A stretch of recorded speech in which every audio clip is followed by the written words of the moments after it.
welcome to Working from the Inside Out. Today, I am really excited to have back with me Amber Lydic. It is Lydic, isn't it?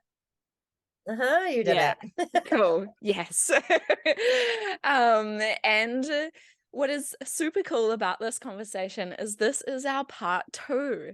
We caught up, it was at the beginning of the pandemic in 2020, and Amber had just started. I think, like, if you haven't listened to that one, go back and have a listen to it because it's a great setup for this conversation. And in that chat, we kind of talked about how Amber had gone from being a horse trainer to then introducing the human element. So I thought it was really fascinating when I was listening back to our podcast and we were kind of chatting about how, when we're horse trainers, we're kind of there for the horse and the human comes second. And then there was that shift of going, hold on a minute, like if I'm just focusing on and being there for the horse, then I might not be showing up in the best way for the human, which can sometimes come across as quite offensive, which puts the human into this place of being like, well, defensive and shutting down and not being open. And this is what we talked about, was like they are the part that we need to tap into and to get open to do the work so that their horse can be who they are. Right. So you had just started to introduce that back in 2020. And so I'm so excited to have a chat and hear how that has all played out over the last couple of years. And I've seen you've been doing some amazing work. I'm always inspired by the little clips that I see, including I see recently doing some cold water immersion, which I would like to have a chat about. So anyway, Amber, I'm just gonna like throw it over to you and you can dive into how has that been? Where has that gone? Yeah, it's interesting because I think back then I had just started my first like master class, and it was very much felt like people with fear, and if you want to get performance stuff done with your horse, like this is how you do it, and kind of like mindset-y, coachy. And it feels like over the evolution of me going deeper with my own healing and getting different types of breathwork certification and just diving deeper, then my understanding of things has stretched. Also, yeah, also realizing that it's everybody has fear, like at some level, whether it's at the conscious level or a subconscious level, and it doesn't necessarily have to mean I'm afraid of getting bucked off. It can be I'm afraid of being judged by people watching me ride. You know what I mean? Which isn't the first thing that pops into people's minds when they think about fear. You know what I mean? Really starting to understand that mind-body connection and how those like really deep-rooted old conditioned belief systems we have about ourselves are affecting the way our bodies are, which then directly affects how our horses' bodies are. And it doesn't matter what discipline you're riding in, everybody wants the same thing. They want a horse that's comfortable in its own skin. They want it to be balanced. They want self-carriage.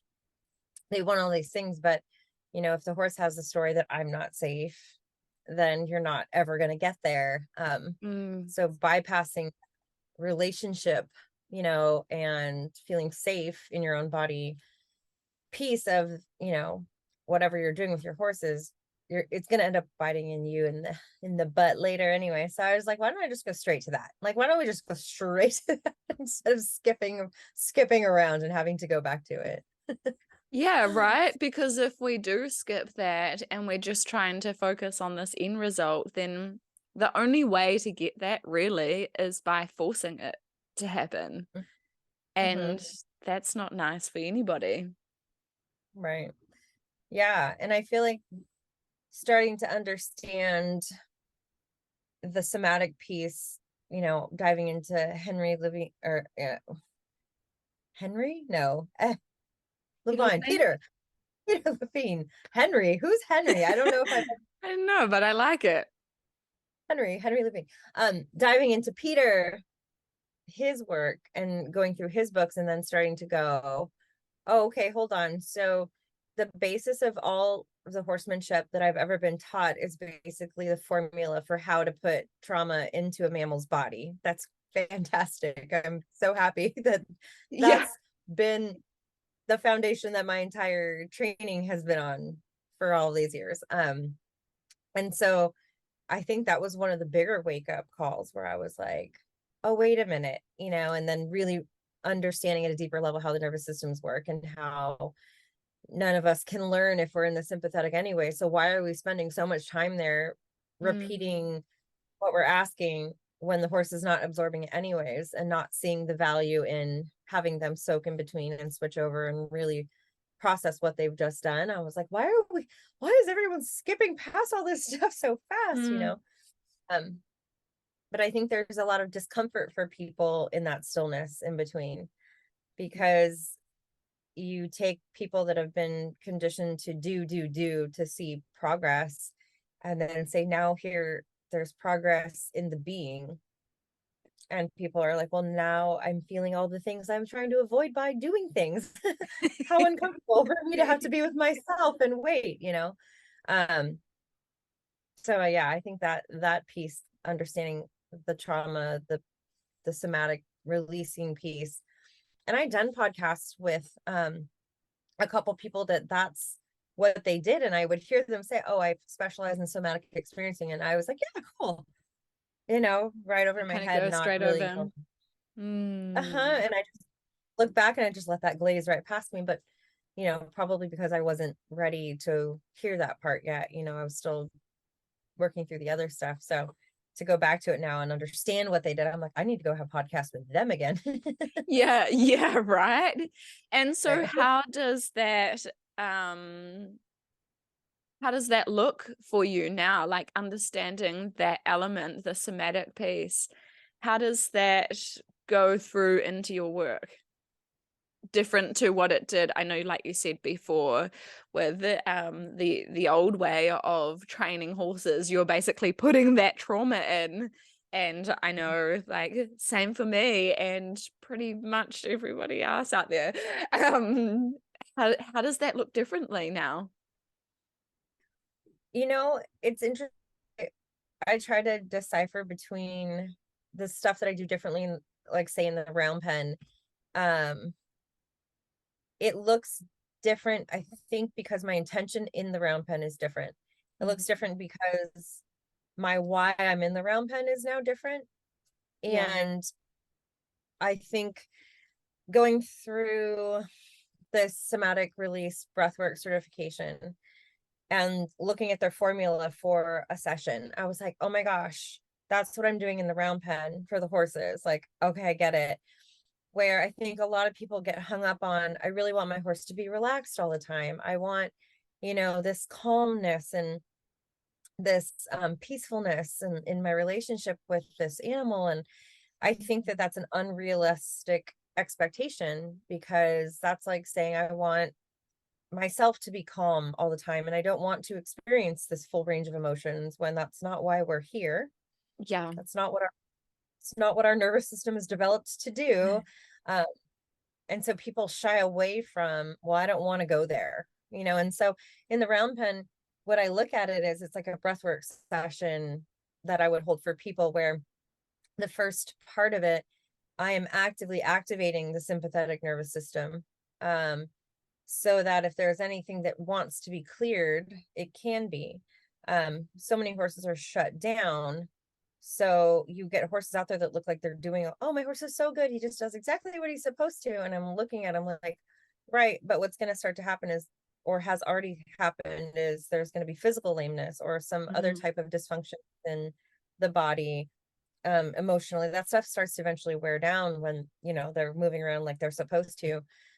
They forget how to use their bodies. It's just like us as human beings, the way we're, what, I had this thing this morning, and I even think I did a post about it, where I was like, the reason horse training is the way it is because of how we were all raised. It's no different. right? It's no different from how most of us were raised. So it just trickled into how we train horses because we don't know any different. Mm-hmm. Where, you're going, sit down, be quiet, listen to your elders, don't question stuff. Like, this is how you basically how you blend in so you can not be judged and Yeah, be accepted by. obedient. Mm-hmm.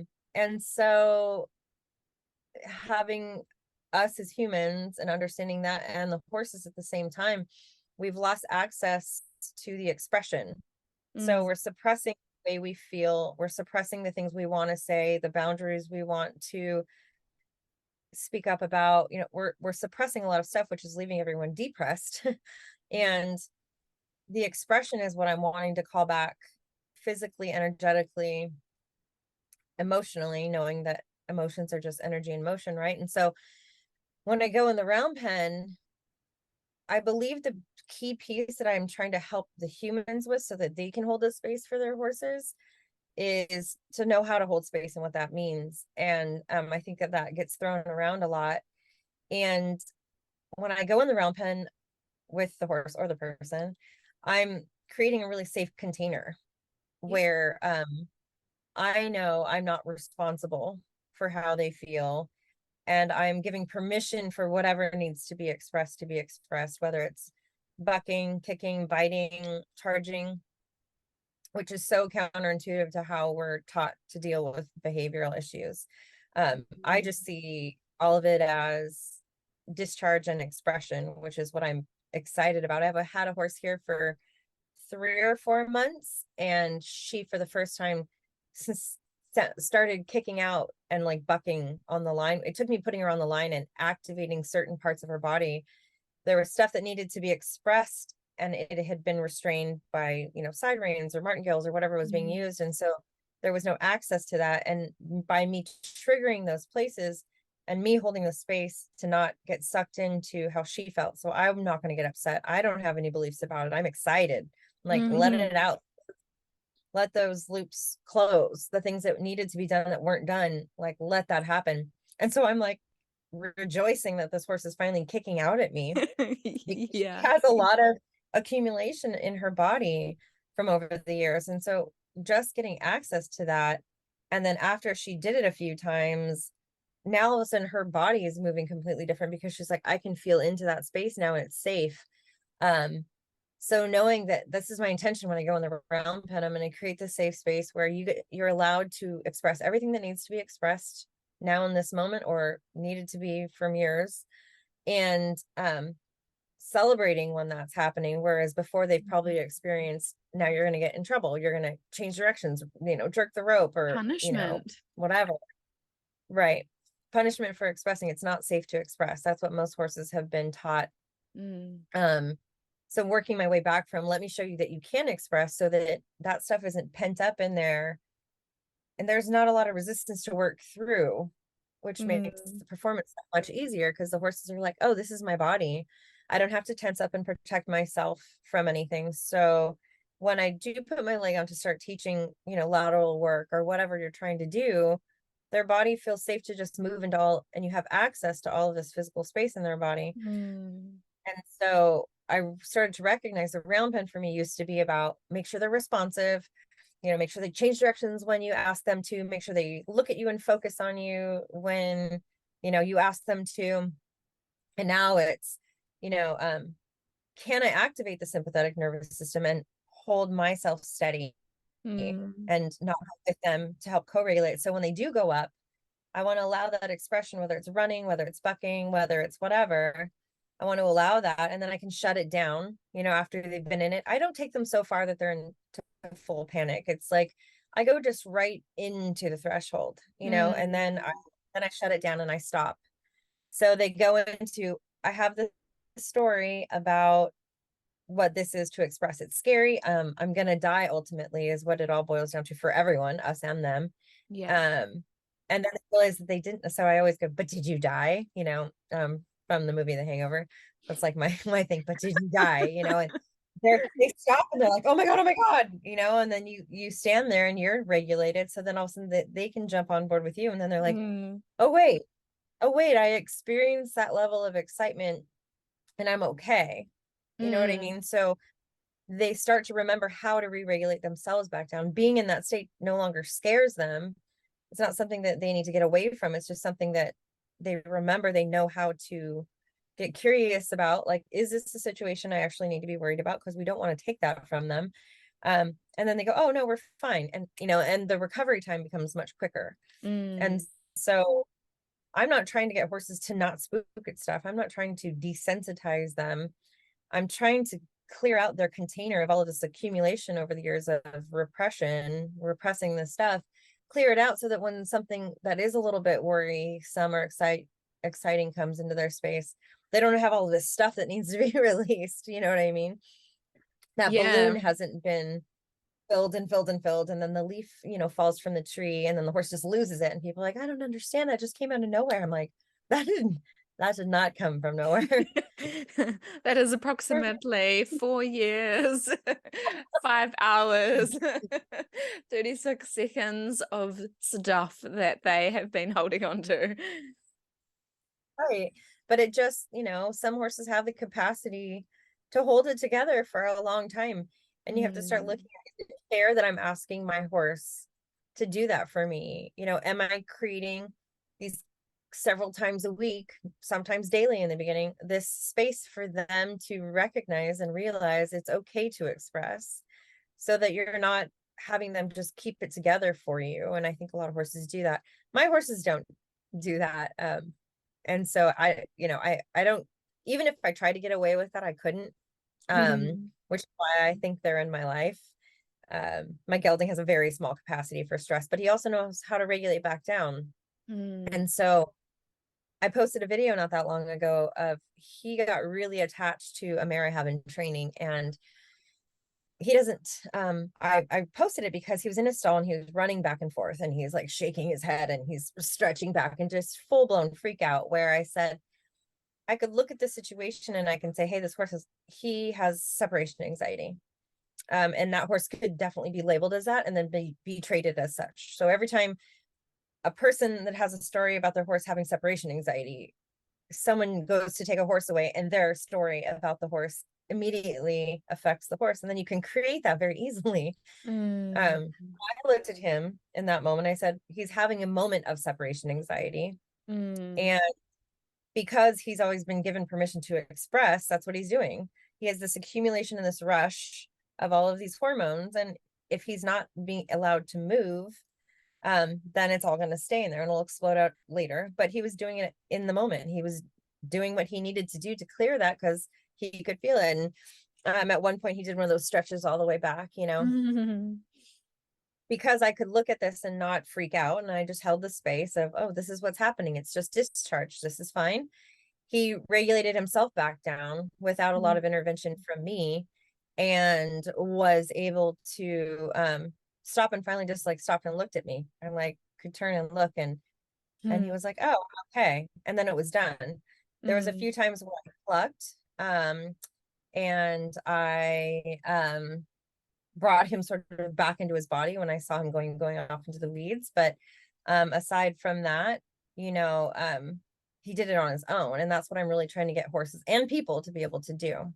It's so interesting, isn't it? Like, there's a couple of parts in that story that I want to talk about, and it's like, one, I guess, separate, like, they're herd animals, so it's not like it's not normal or natural for them to have to experience some discomfort when a herd member leaves their presence. I mean, Mhm. that seems normal to feel some worry around that. Mhm. So yeah, that's so neat to hear you say, like, it's not something that we need to get worried about and project our own stuff onto it. And then I think often, like, I some years back, the story comes to mind of some people that I knew. They had a horse that had separation anxiety, and to deal with it, they took it away, like out the back of a farm, away from any other horses, anything, to make this horse get over its separation anxiety. And I think that's just more of like what we've been conditioned to, is like feeling that discomfort around another being, feeling discomfort. Mhm. Yeah, I just listened to, and I posted this Gabor Mate talk, and it was a compilation of different people talking about parenting. And, saying there was a piece of it where he had said, this isn't without boundaries, right? Like, you're allowed to be upset. Mm. But why is your emotion that you're experiencing threatening me?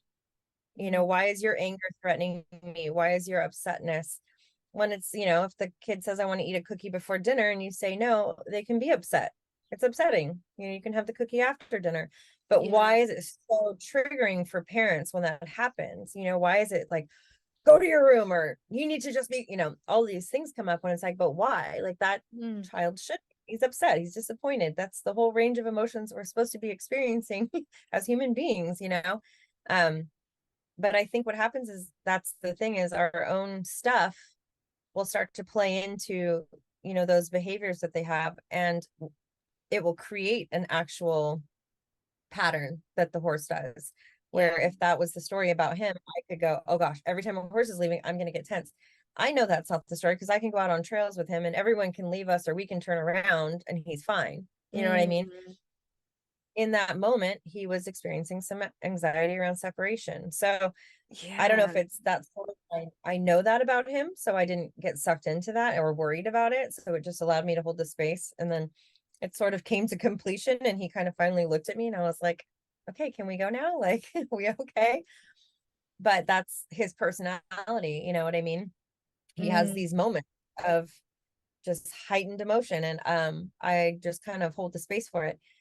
And people always say this is what they want. They want their horses to, I want my horse to express himself. I want him to be able to tell me how he feels. And I want to be able to honor that, until these moments where all of a sudden the horse is expressing themselves and people are like, whoa, that's a lot. Like, this is what you have. These are the Yeah. horses I I have. So, changed my mind. I don't want that anymore.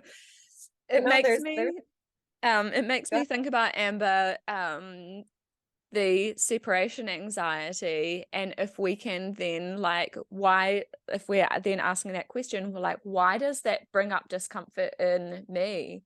Maybe it's Mhm. because like I know, like even when I had my daughter, and I know that I was definitely born in the era where it was like you put the baby down to bed Mhm. and you walk out of the room, and they cry it out and self-regulate, which we've actually learned now is not self-regulation at all. It is shutting down and coping. And so it makes me curious, like when we experience our horses experiencing that we would have likely have had experienced as a baby, that's Mhm. triggering for our nervous system, because now our nervous system is remembering what it was like. Oh man, that makes me like emotional in that moment where our parent figure walked away and shut the door.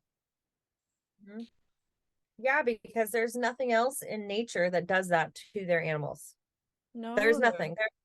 There is no animal that hears their young offspring cry for connection, for support, and isolates them. That, it doesn't even make sense. It's not, it's not normal. No, Because not normal. that is when they need the most support. And what we're saying is, you're expressing yourself, you need this reassurance, this comfort, this regulation. And what you're getting is isolation, which to any young mammal is death. And I always say that, it sounds so extreme, but our nervous system says we could die from this. We can die from not having that support and that regulation. You know what I mean? Yeah. Where, because if it went on long enough, that's what would happen. So with that stuff, there's a lot of, it is triggering, because a lot of us have that stuff running whether we remember it or not. Mm-hmm. And so my whole purpose of looking at, I think 2020 would really spark this, but why? But Mm. like, why is it I want to go before. How far back can I go to like a base level of why the things started and go from there instead of, going partially way back. And so that is where I go with people with their horses, when there is something, I call them teaching emotions, when the trigger happens, you're like, why, where is this coming from? Because what is actually happening in front of you? The horse is upset, the horse is running back and forth. Why is that so upsetting for you?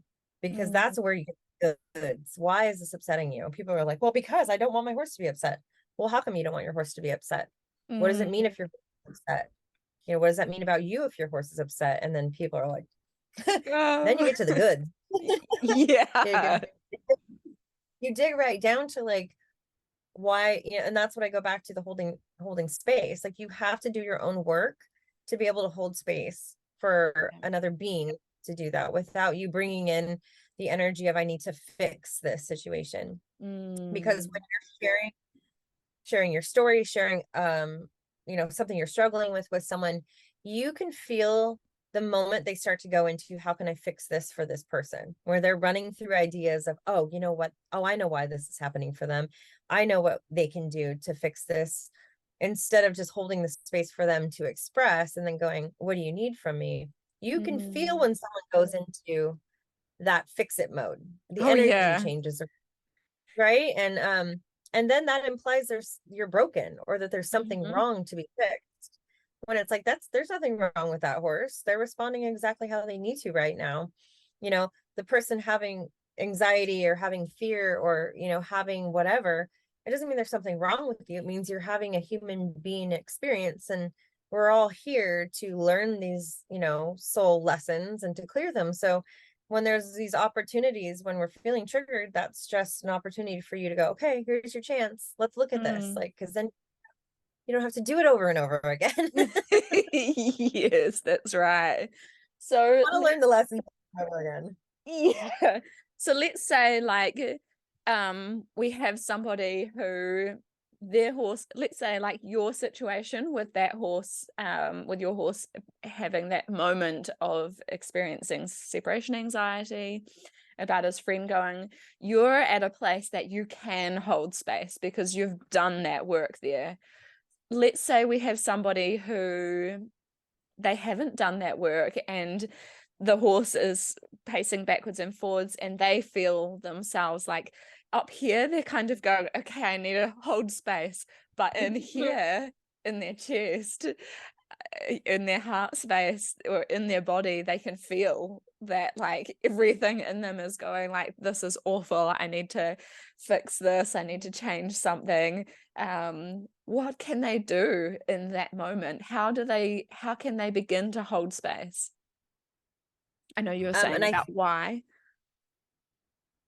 Yeah, I think the bottom line is that it has to start without the horse. It has to start before that moment of separation anxiety. Like there, unless you have someone standing next to you, coaching you through that moment and getting you regulated, co-regulating for you to then co-regulate for your horse. Yeah.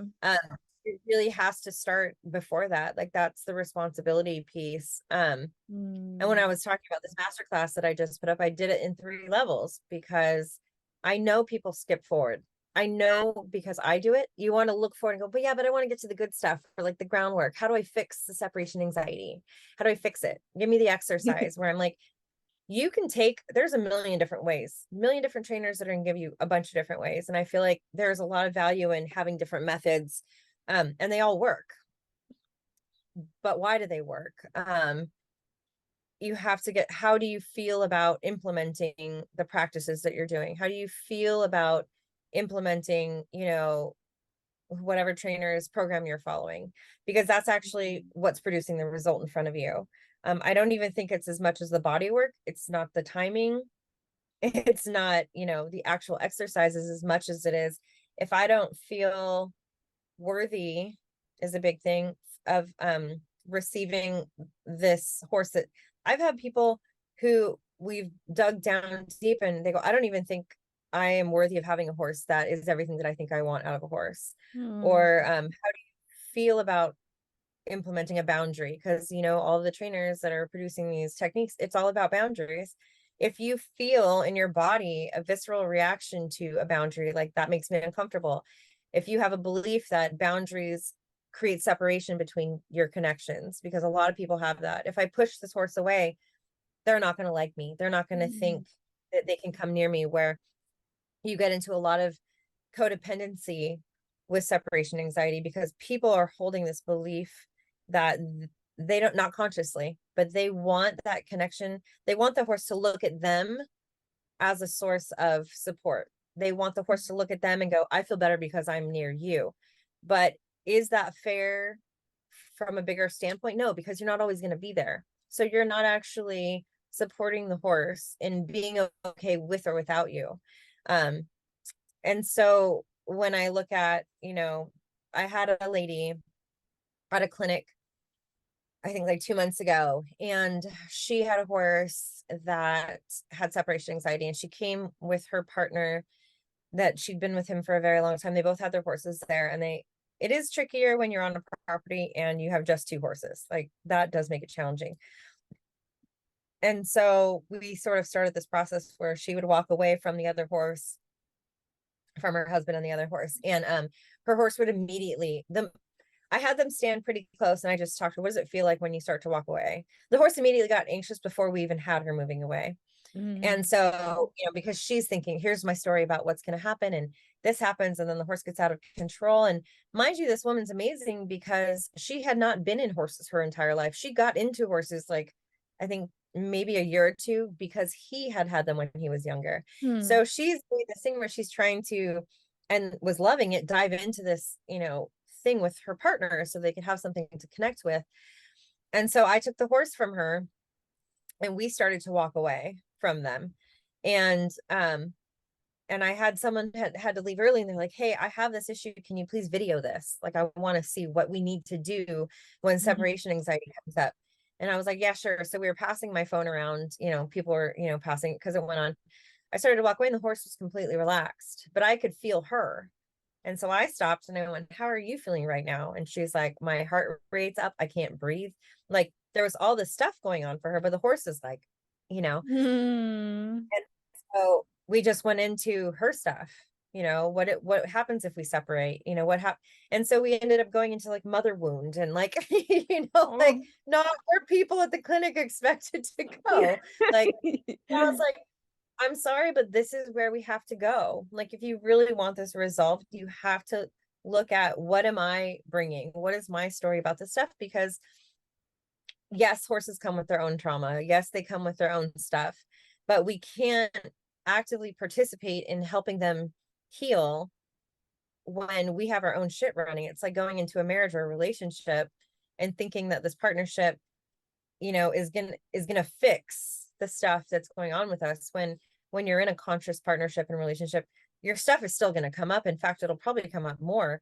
But if you're in something that you're actively both aware of that, you can work through that. You can hold the space for each other. So I'm not saying you have to be perfectly healed, because I don't know that is even a thing, to be able to support your horse, but knowing that you can at least be aware of what your stuff is. And when it starts to become brought to the surface because of the behavior of your horse, just you acknowledging that it's yours, and kind of going, how can I go back to myself, and how can I really release my agenda for what I thought I was going to do today? The horses regulate right back down with you. So it's not like you have to have this fixed. So to come back to your question, what do you do? If you already know that's a pattern that's happening with you and your horse, you have to start where you can. And even if that looks like being in their stall with them, journaling on what it feels like for you when the separation anxiety comes up, like, that's where you start. And that's not really the answer a lot of people want to hear. They want, no, give me the solution. And I'm like, I just did. And it's not immediate gratification, and it's not, but it's healing and freeing at such a deep level that you really, like, it's so satisfying once you get there, because it's not stuff you have to go back. You don't have to deal with it over and over again.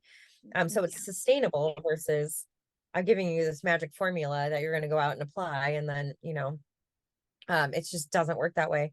But I had to be able to go through all of it to be able to hold the space. So it's not like I get to escape the lessons because Mhm. every time I'm going to go into a different teaching, either a new class or a clinic or whatever, and I set that intention, like, okay, I want to be as prepared as I possibly can be, for that whole week, I'm getting pounded with me being triggered or these situations coming into my life where I'm like, what the hell? Like, I don't know if it's to bring it to the surface so I can look at it, so I can be more empathetic, or I can be more aware of my own stuff and how I can go into a deeper level. But I think because I've done that work and I'm not afraid of being uncomfortable, and I'm not afraid of having those sensations like fear and anxiety and all these things rush through my body, I can hold the space knowing that on the other side of it, they're going to be okay. So even Mm. though the person or the horse is like, I'm going to die. And I'm like, I know that it feels like that for sure. Just went through that last week, but you're going to be okay. And actually, you're going to feel really freaking good after it. So I can hold that space and allow for all of that to run through without me and my ego getting sucked in to, oh my gosh, if I don't help this person or this horse feel better, then I failed somehow. And it comes back to me. When I learned a really powerful lesson at a Carrie Lake clinic that Warwick had it, and he hosted it at his house. And I always tell this story because it was really the moment where I was like, oh crap. And I think it's the answer to, people always talk about protecting their energy. People will be really empathetic or empathic, and they, get sick, or they, get really drained after they teach a clinic or work on horses, whatever your profession is. And I think that this is the answer to it, because I no longer get tired after Mm. I hold these big sessions in that way. Tired and drained are two totally different things. You can be Mm. physically tired, but that feeling after I would hold these hour-long sessions, I would have to come in and like lay down, because the amount of stuff that was coming through was so big for people, Yeah. even though it's a short session, they get really intense really fast.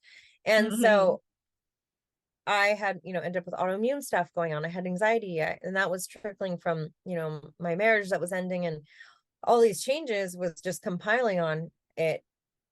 But what I realized is at that clinic, there was a lot of other trainers there. There was like peers there that, I'm like, I want to be impressive, and I want to like Mhm. go, oh, what I need to work on is I need to have a better seat, or, like I could have done any of those things and probably made myself look better just to be impressive. But what I knew was that at that time, my horse wasn't letting me catch him in the field. Yeah. Sometimes he would run from me in his stall. Like, and Mm. so I went out into the arena with him, and I just took his halter off, and I was like, basically felt like I dropped my clothes. And I was going, I'm a trainer for, 20 years. And sometimes, more often than not, in the last month, I can't catch my own horse. I would get the halter up to him, and he would like, and then he'd run. I was like, and so, it's such a loving, and Carrie Lake, she's amazing. Mm. And so so I turned my horse loose, and we're talking about it, and he's just running around doing his thing. And at this point, I've already been doing the mirror session. So I know how this shit works, right? Like, okay, if the horse walks up to me, it means I'm getting to my truth. It means I'm being in alignment with how I really feel, like how I feel, no matter what it is. So there's my agenda, my ego going, okay, how do I get my horse to come over to me? This the exact thing blocking me from getting that to happen. And so finally I just sort of surrendered, and I can't remember exactly what she had said, but she said, and okay, now hold that in your mind, and go walk around. And so I'm doing laps around the arena, and I'm sort of just asking myself the questions I would ask a client, and doing that dig where I'm like, why, what does this mean?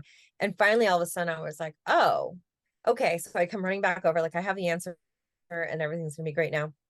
And I was like, when I first started doing the human piece in like 2020, a little bit before that, it was still fresh.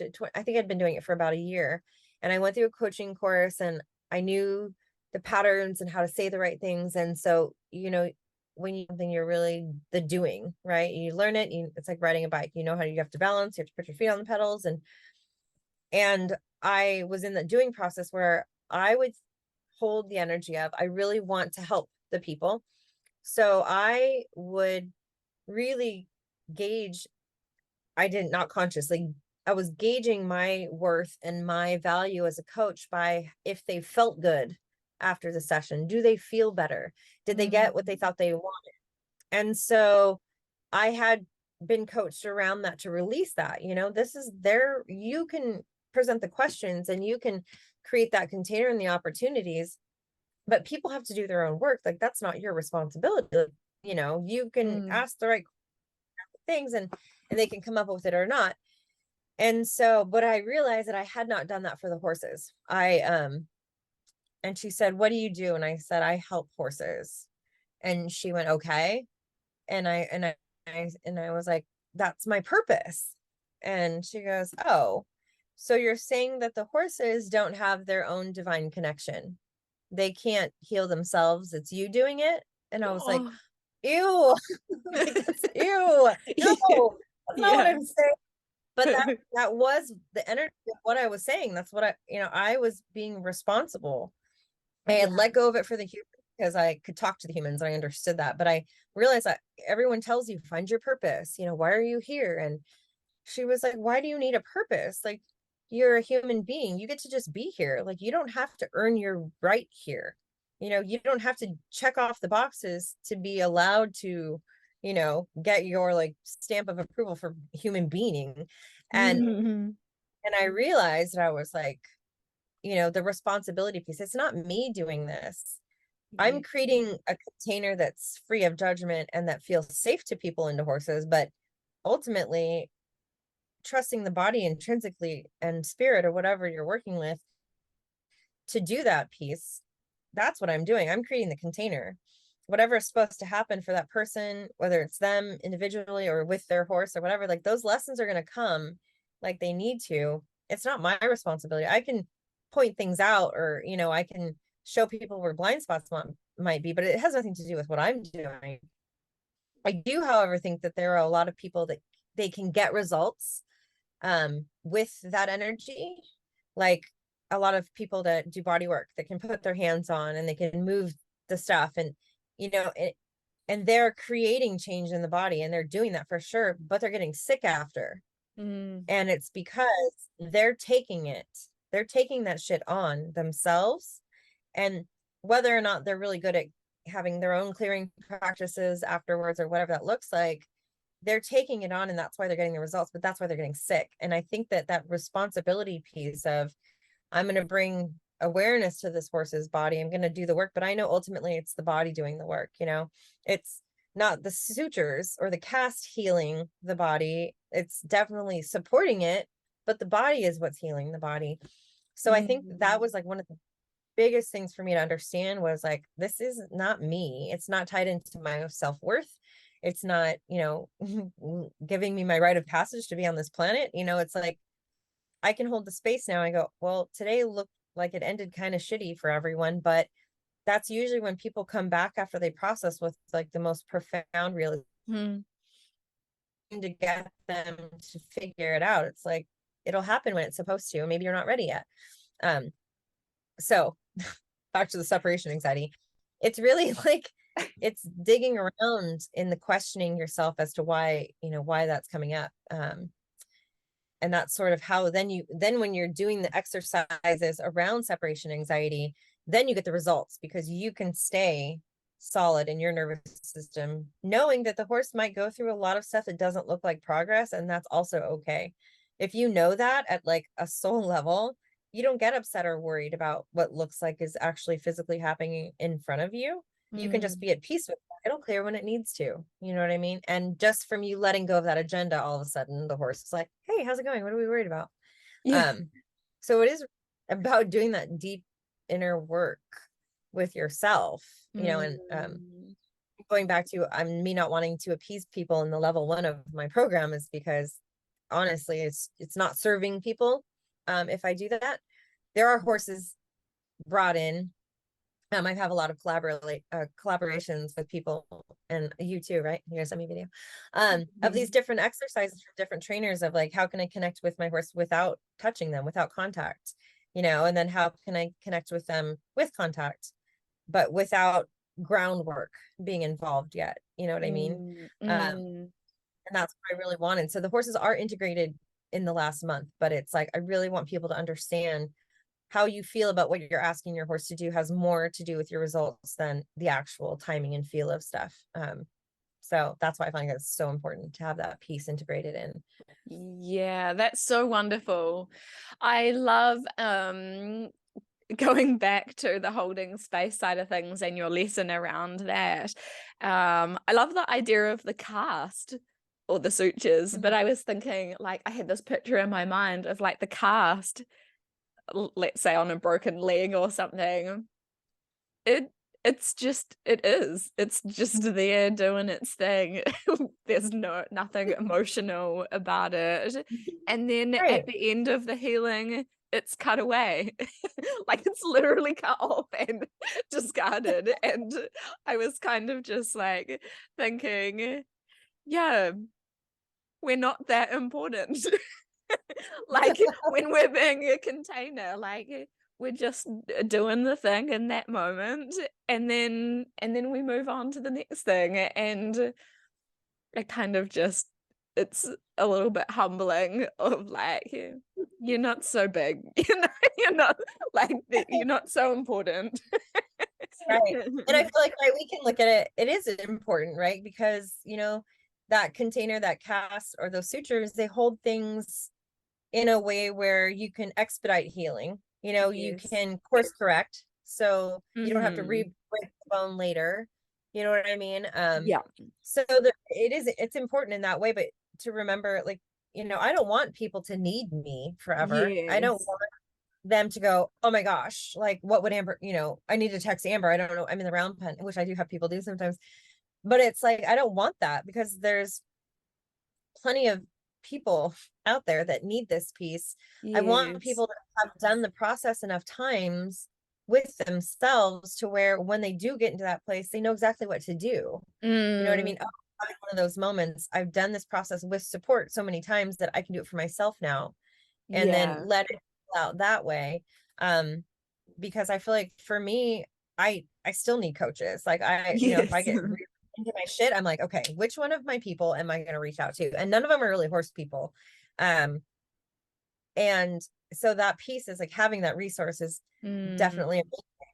but yeah, it's like, It's but I don't. important, but without ego, isn't it? Like the container is, yeah, like you say, course correct, it holds, it's Mhm. important, but without ego there, and then it lets go in the moment. And I was thinking about too, like we can be our own holder of space.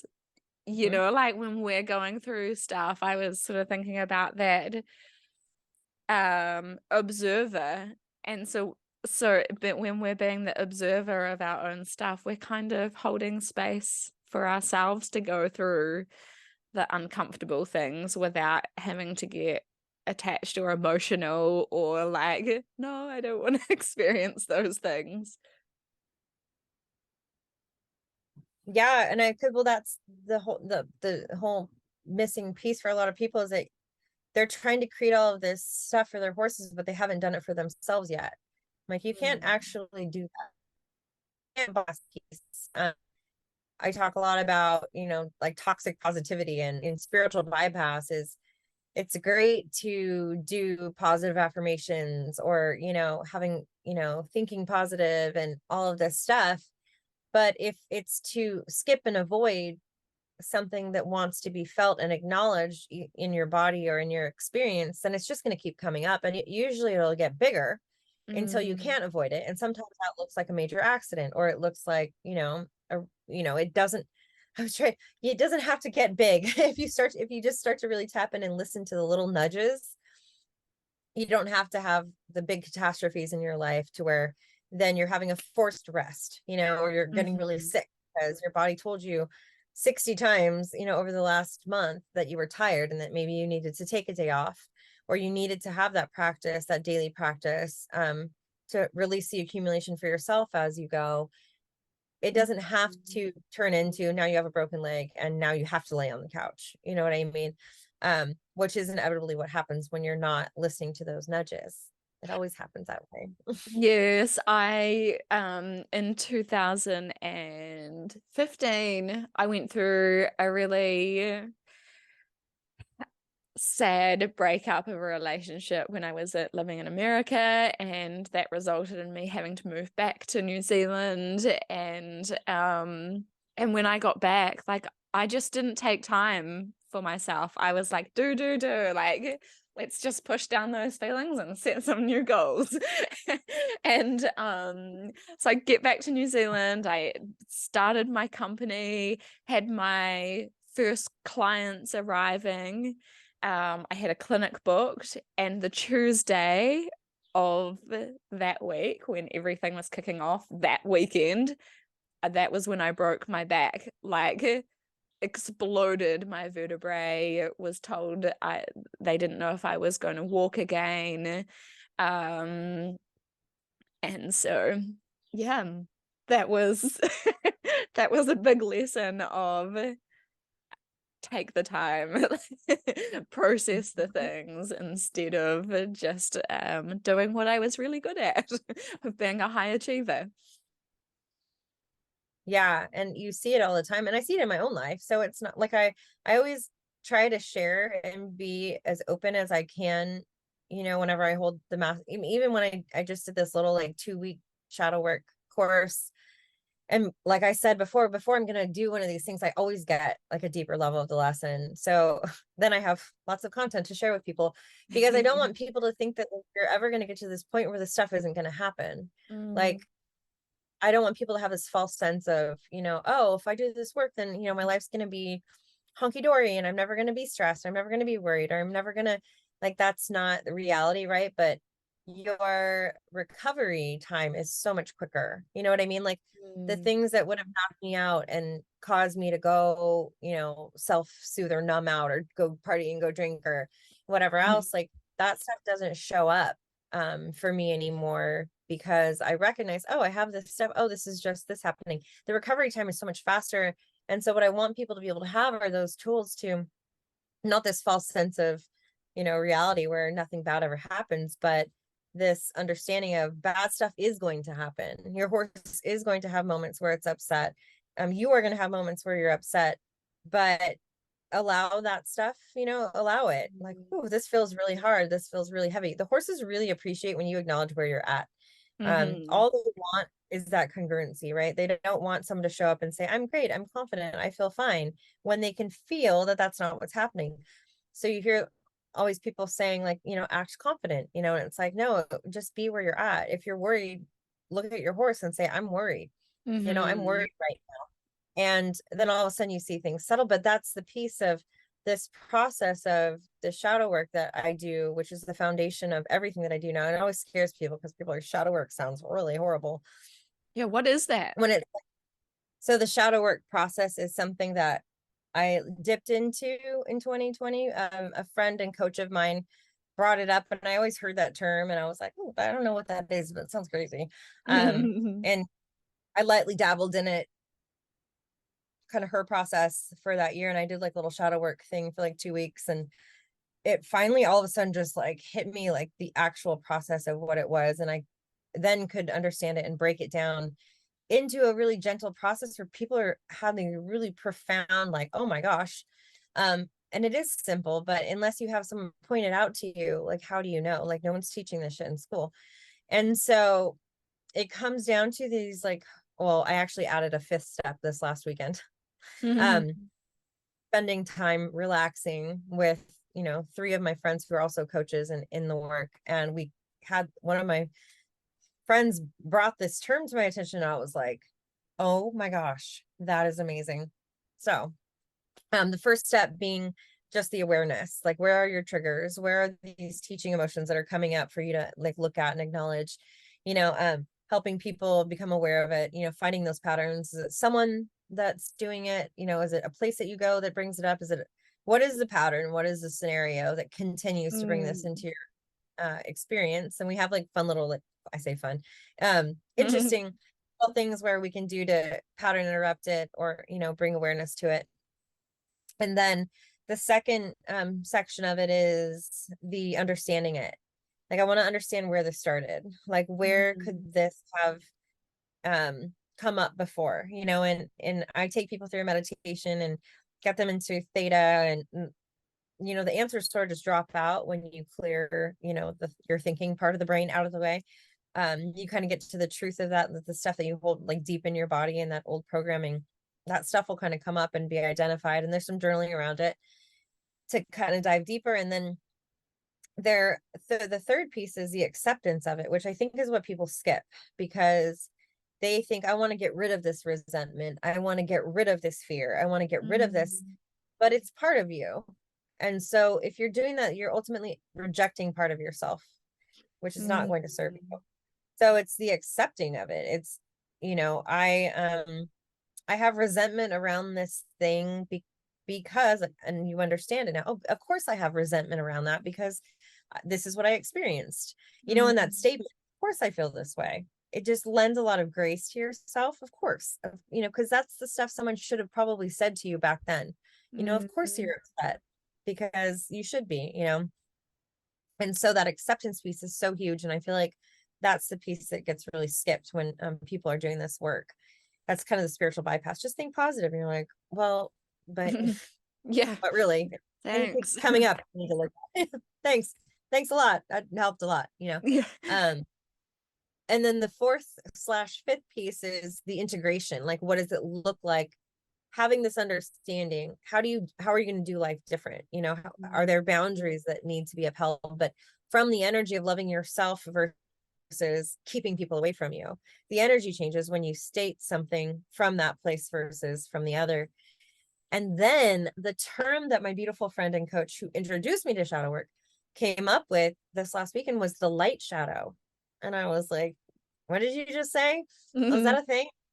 And she's like, the good stuff that we don't see about ourselves, the light Mm. shadow. And I was, because we have that stuff that we don't acknowledge about ourselves because we've been told to be humble, or, we've been told, oh, that means you're, arrogant or whatever. But I'm like, we should be celebrating the stuff that we have, that we bring forward, the gifts that we have for people. And I don't think we're doing that.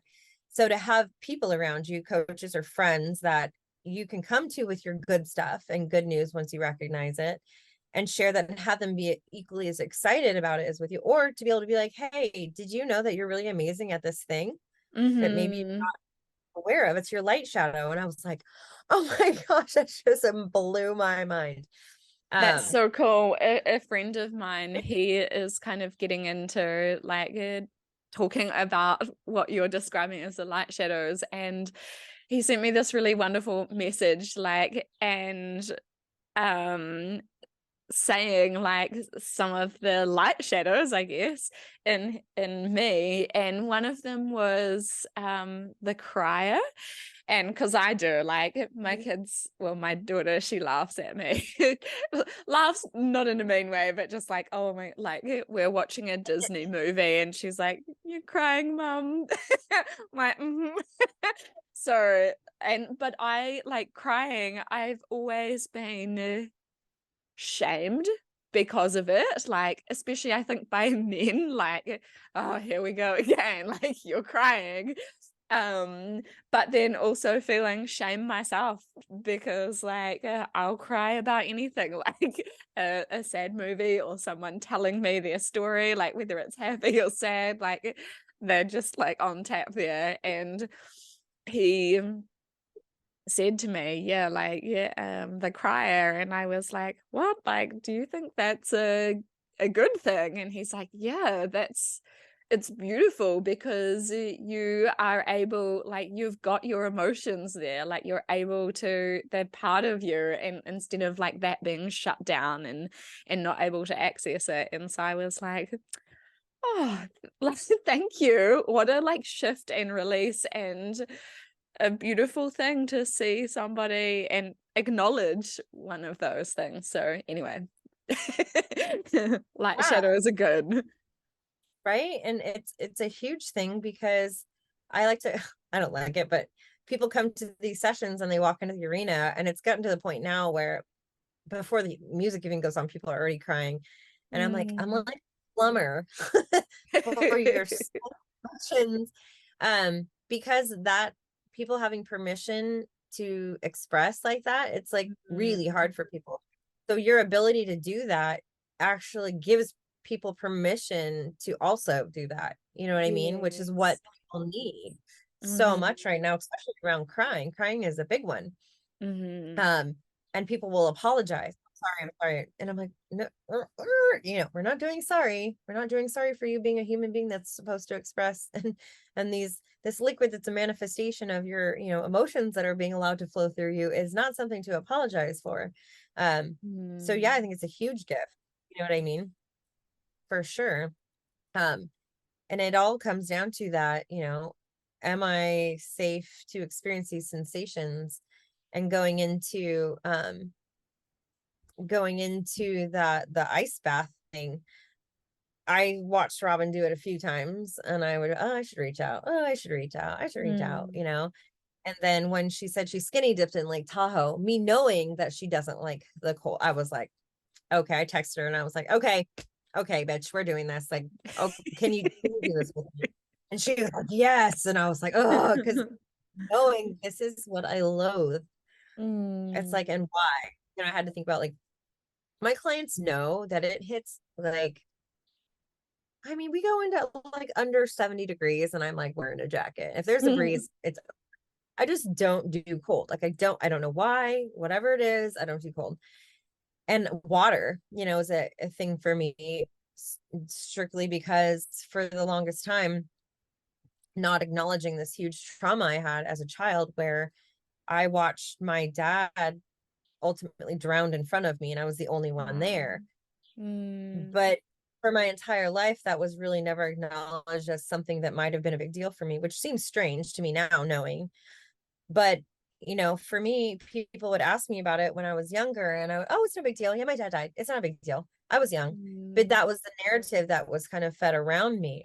So me not knowing how much it actually had affected me until my kids are going to swim lessons and I can't fucking breathe and I can't watch and I'm in full anxiety. And so my older son, I was in a relationship with someone whose entire family was on the swim team growing up.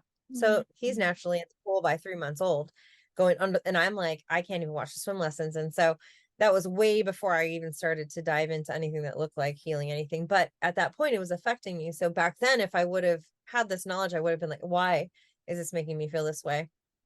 And been able to work through it earlier.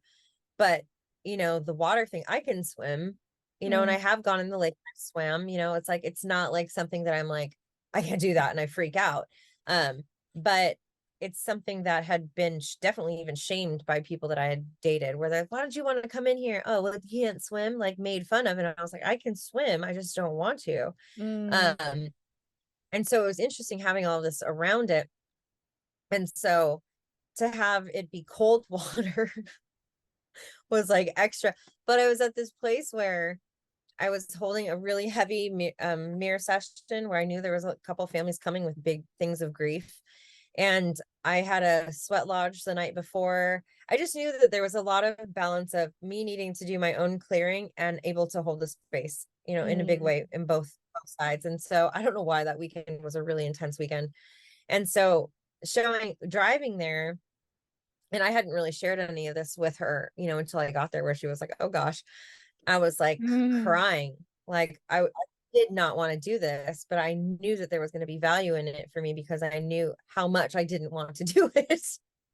And so when I got there, we all just kind of hung out, and then, and she's telling me what to do when I get in. And I was like physically shaking. I was like, I shared with her, like, look, I think that this is taking me into a place of, and so I had to look at why am I feeling this way? And it was like, what is the belief that I had running? It was buried deep in my physical body, in my nervous system. What is the belief that's running there that is causing me to shake? And it was, well, I watched water literally take my father. My nervous system says water takes people that are important. Water, so, and until that hit me, I was like, oh, well, that's a pretty big reason why I would be having this response.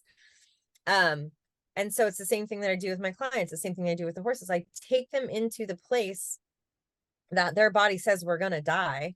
And I dip them into it just enough and stay there with them through it to where they realize, oh, we're not actually going to die. You know what I mean? And to change those neural pathways because you're being conscious about it, right? And so I knew this is the process that I do with people and with horses. And so naturally I have to continue doing it so that I can continue to be more empathetic. The bigger space, we go back to holding the space for yourself, that bigger container I can create for what I can do, that just means I can then go deeper with people in their own healing process and horses. And so I'm telling Rob this as I'm standing shaking at the steps, like, dude, and she's like, I had no idea. And I was like, well, you know now, so help me out. So yeah. so she was so great in the process, keeping me present and taking me through the breath. But I think I posted the full length. I did like clips of it on my regular Facebook page, but I posted the full length one of her coaching me through it. And it was like, at one point she asked me, can you let go? Because I hyperventilated in the beginning, and I guess past the 30-second marker, things starts to sort of, the dopamine starts to kick in, or whatever it is that comes to help you like get a grip. And I was like, no, like I can't let go. And interesting in the video that I laughed when I said that, and that's sort of my thing. People are always, you're always laughing. You laugh when things are uncomfortable. You laugh. It's a discharge, right? It's a coping mechanism. Yeah. When they found me, when I think about it now, when they found me on the dock, actually, so the story was my father was epileptic, and we were camping, and I was fishing with him, and they were all setting up the camp, and so it's just me and him. And I remember that day before, and I remember after, but I don't remember it happening. And I remember us being on the lake and actually seeing a dead deer, and he explained death to me that day.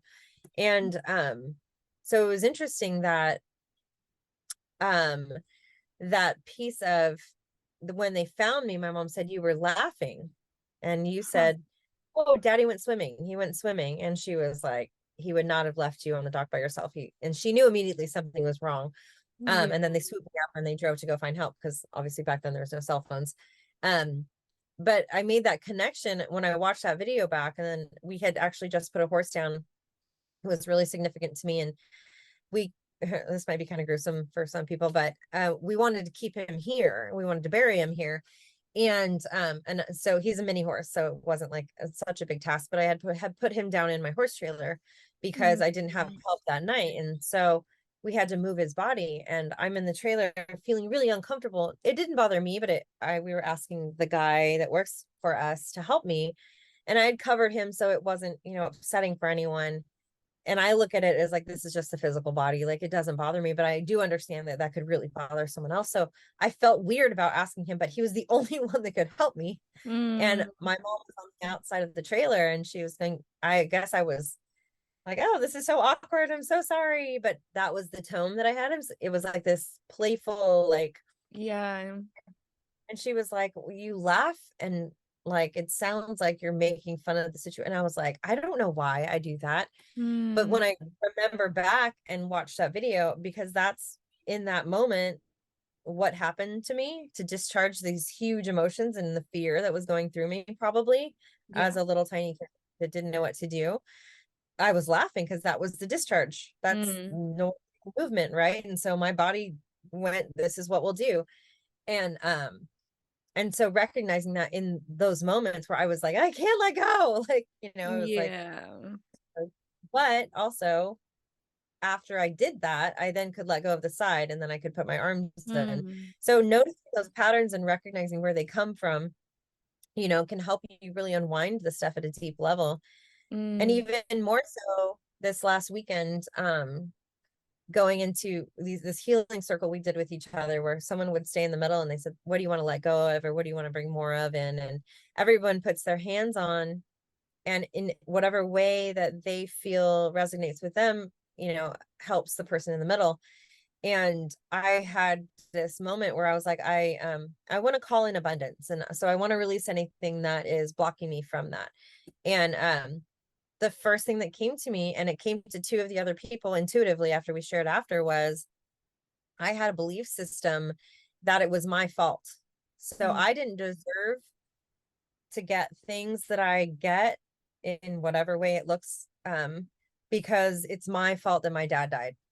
When you think about it from where I am now, of course not. That doesn't even make sense. Yeah. But it was a really deep rooted belief that I did that. I should have been able to help. I should have, went and got help. But there was just, that wasn't even an option. But that's the kind of stuff you start to uncover.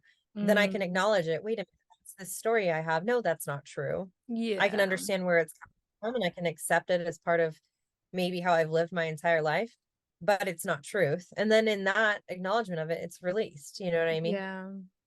That's sort of what the work looks like in like real time. That's so beautiful. And I guess then when we release it, we can create a new story, a new belief that feels more true. Right. Yeah.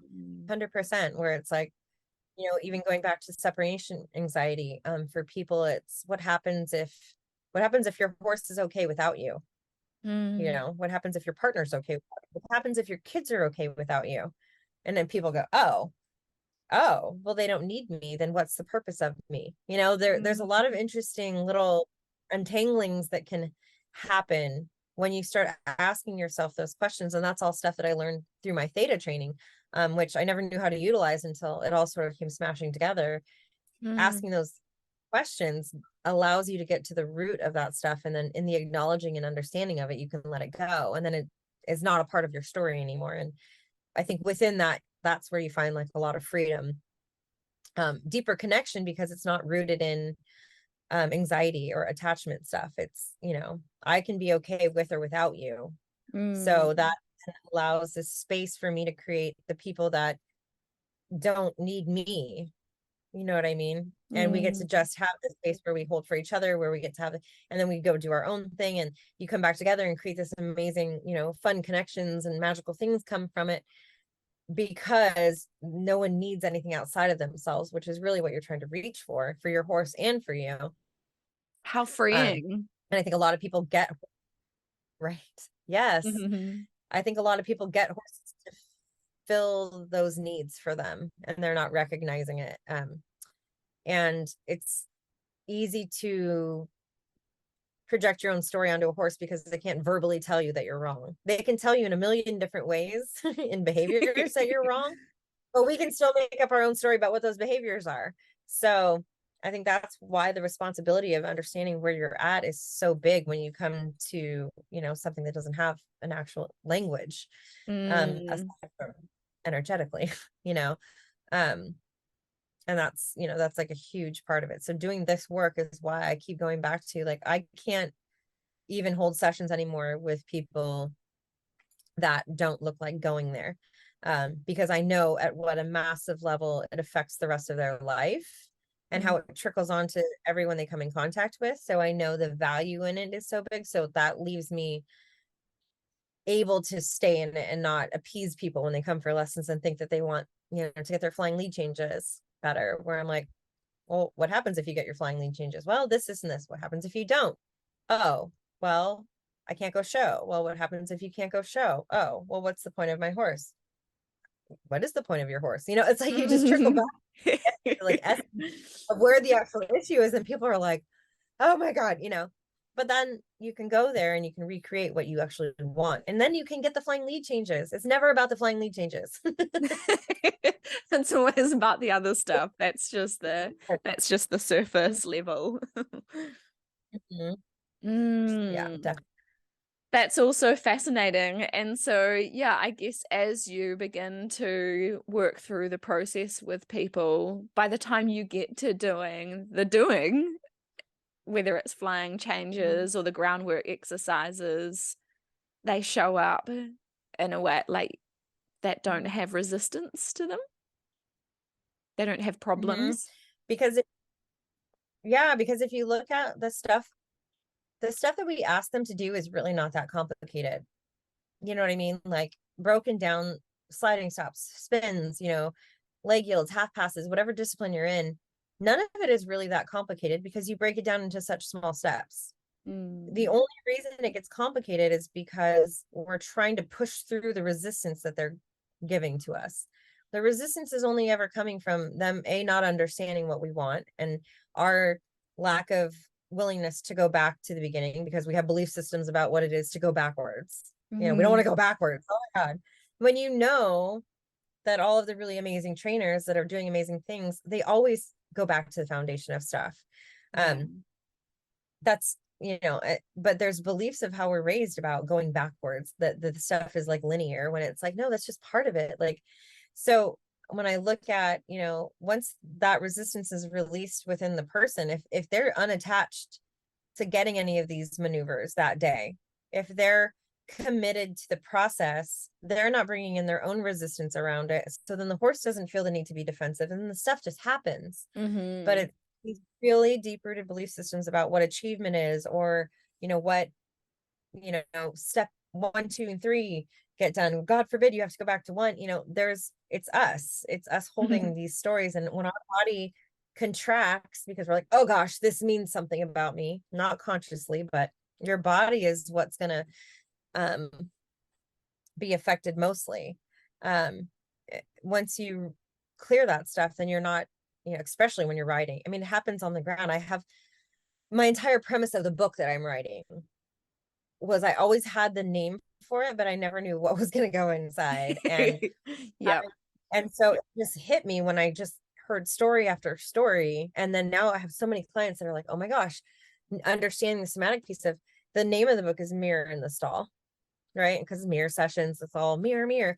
And I think people get confused when I say that, because I don't look at horses as our mirror. Like, our stuff is not their stuff. That's not how I see it. I see it as they're reflecting back to us our perception of stuff. You know what I mean? And so I know people go, horses aren't your mirror, and they get real protective and weird about that. I'm not saying the horse is what we are. I'm saying our perception of what we're seeing the horse give us is our perception. But what happens, which is crazy, and I haven't had anyone be able to explain it to me, is the ailments physically that manifest for people and horses are so congruent with each other. And now I have just really specific stuff happening now that I'm understanding the body of the horse more. It's just, wow. I mean, I have body workers, I have vets, I have trainers, I have these people with these stories of, my right eye, and my left, like exactly the same stuff that's going on with their horses. With, so when you talk about, well, if you clear this stuff for yourself, does that support the healing, with the horses? Does it make it easier with the horse? And I'm like, yeah, like on a lot of different levels, like weird levels that I don't know how to explain, but I have so many stories now that it can't be something that's denied. So working on your own stuff. And this is stuff that I'm talking about that people aren't even, so you could probably justify it if people are riding the horses. Like, of course, if you're locked up here and you're, overcompensating here, you're physically affecting your horse. But I'm talking about people that aren't even riding their horses. It's happening with. So stay tuned. I don't know what that's, but that's coming. But energetically, you holding, just different emotions, your body is responding differently to different emotions. It's tightening in certain places. It's, what I mean? That's not woo-woo. That's just facts. And so you're not feeling defensive about something. If you're just open to receiving or having it look like whatever it's going to look like for the day, and it doesn't tie into your ego about who you are, or your achievements or whatever, you can just remain open to that. Then the stuff just kind of manifests in front of you without a lot of effort.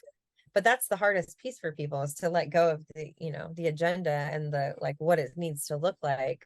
When I'm like, if you just let it go, it will look like you need it to look like. And perfectly as it was meant to be. So that is the trickiest piece, but that is where all the work kind of lays in.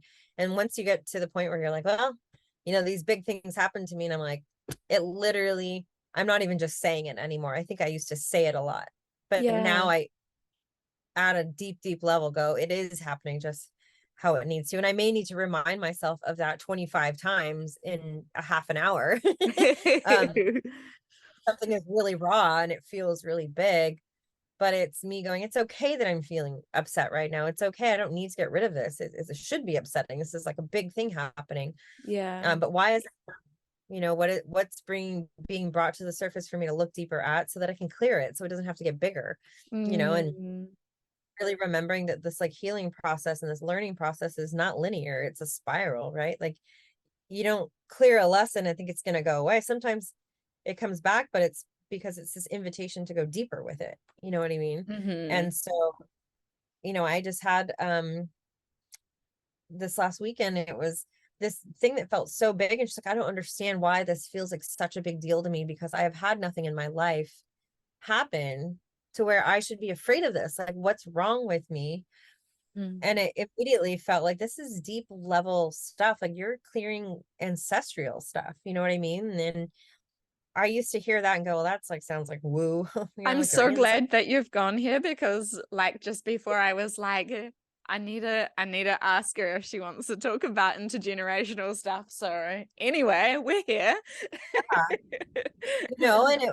And I didn't understand it. I would hear it all the time, and I was like, yeah, okay, like sure, my ancestors, right? But then I realized at a biological level why it was so important, right? And I read the book It Didn't Start With You, and my mind was blown when the first part of the book is just all breaking down scientifically, biologically why it matters when you exist in your grandmother's womb and everything, and how farther back I don't know how far back they've gone so far. But it's nervous system, whatever her nervous system experienced, you're wired to have those same fears, because that's survival.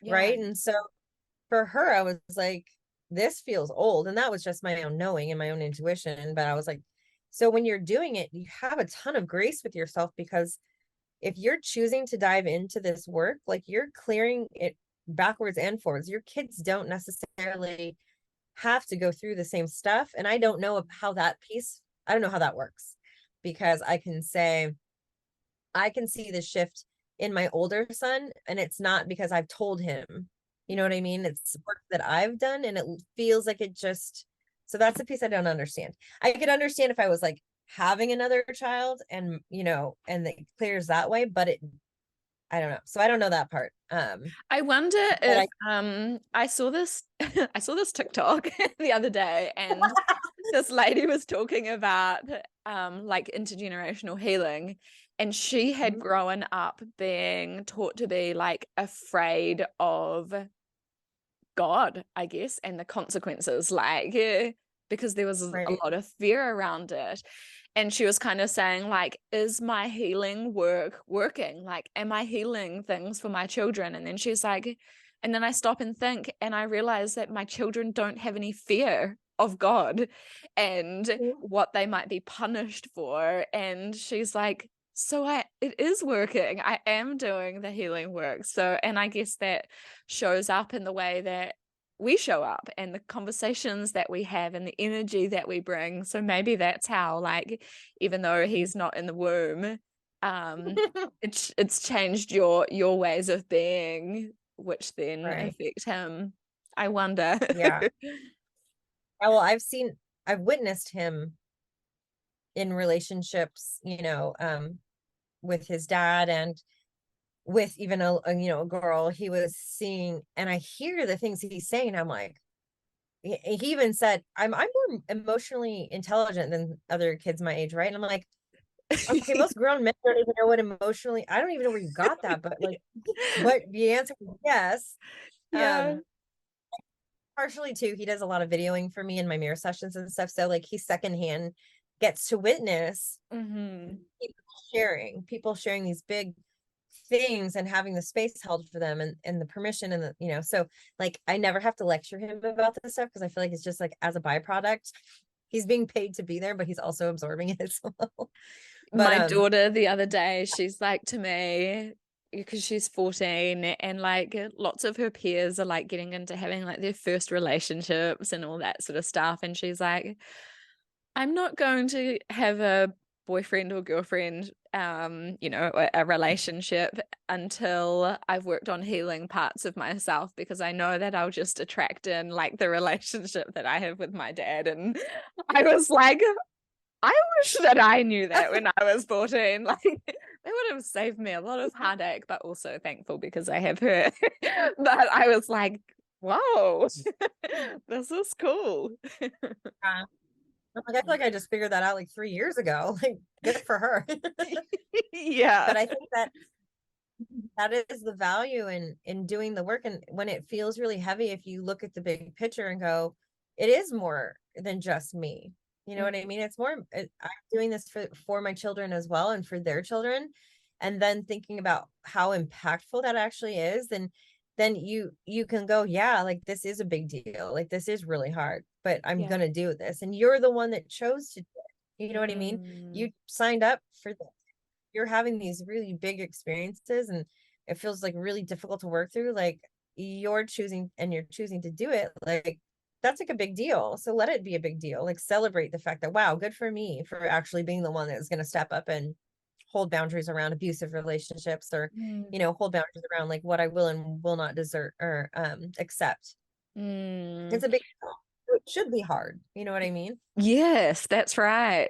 And letting go of the judgment around it. Because I think like I've held, so like for my stuff personally, and I'm sure that this is for many people, is like when we have these big things, it can be easy to judge ourselves and project on like what, like, oh, other people must be judging me because like I've had another failed relationship, or like my horse is not doing well in competition, or you know.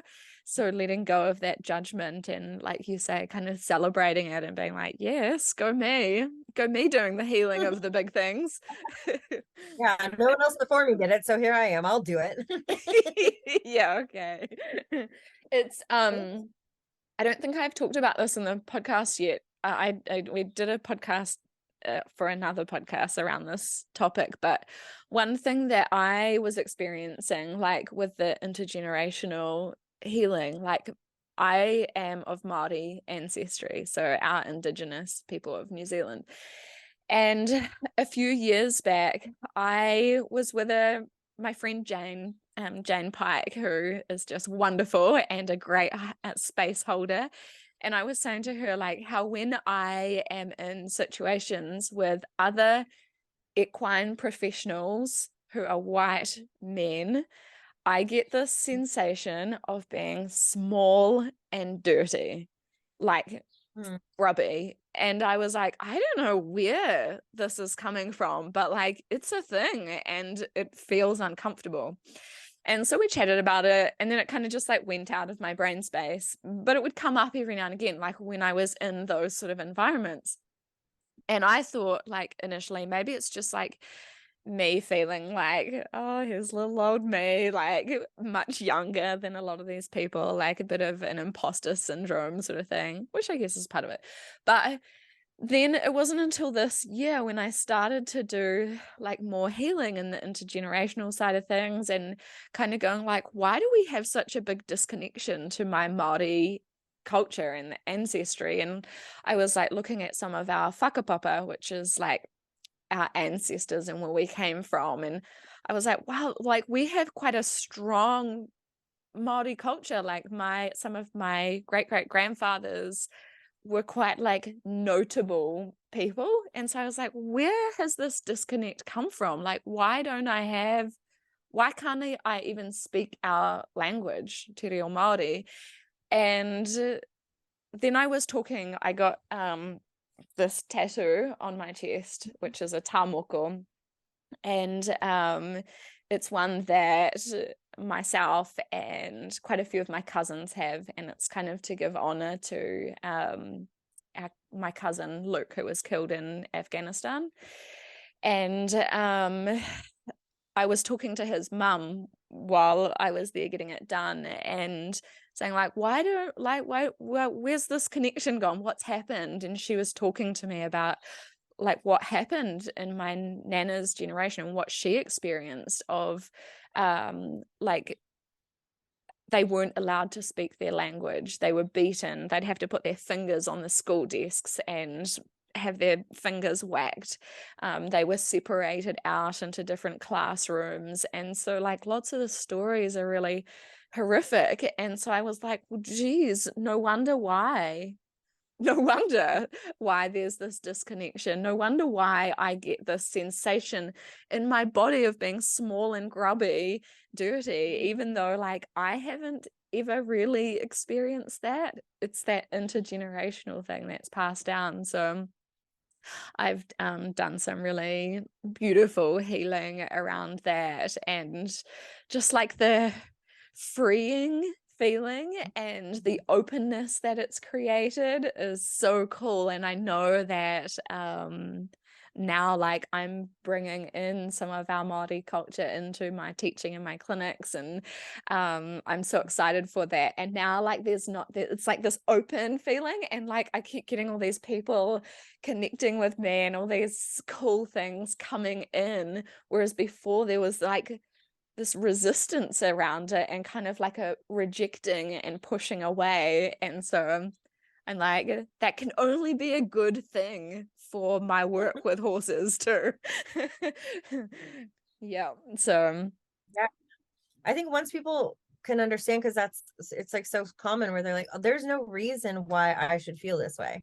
Like nothing has happened to me. Why do I, I think some stuff is like repressed, memories or whatever. But like a lot of it, if people understood, because it's not you, but the reason why is that it is hardwired into your nervous system. Like that's how evolution works, guys. Like, but like no one's talking about that when you're in elementary school learning science. Like this is the stuff that kids should be learning and understanding. Because once you go, oh, that's not mine. Like that's not mine, actually. That was passed to me, and I don't have to, subscribe to that truth or that way of being. Like I don't have to keep that story because that's not relevant for me. I am okay. I am safe. You know what I mean? And then all of a sudden your body goes, oh, okay. And then if things shift from there, right? But not stuff that's just common knowledge. Like you have to go like waiting until you're, at rock bottom in the middle of a divorce, trying to drink yourself to like all of a sudden decide you need to search for this information over a 5-year period. Finally, you're like, I think I'm figuring things out. Like we need to be taught this stuff from like the beginning. Yes. But I think that's what kind of feels like what's happening, because 2020 was so rough for a lot of people that it forced people into maybe a rock bottom space. And so the beauty in that is like the shift of people then started to look for help, and they started to explore this stuff, and then the expansion and the waking up from that is what is really creating such a deeper level of healing for so many people right now. So I think that the rock bottom is like a really beautiful place to go, even though it feels like shit. It's created a lot of that, all of the things now, right? So that's right. And we're here having these conversations, and there's more and more people having these conversations. So how amazing is that? Like, I'm so excited to kind of like fast forward at 10 years time and see how, like, because we are having these big conversations today, what is that going to look like for our horses, our world in 10, 20, 30 years? yeah, I definitely feel this shift, and I don't know if it's just my awareness or if that there actually is a shift in the horse communities, or the algorithms of Instagram show me people that are similar. It's my own diluted reality. But it does, because you have people like Warwick who are bigger and who have more of a reach, who are having these conversations, right? And so it opens up the door for trainers. I launched this masterclass, and it was interesting because I had 3 different trainers reach out to me.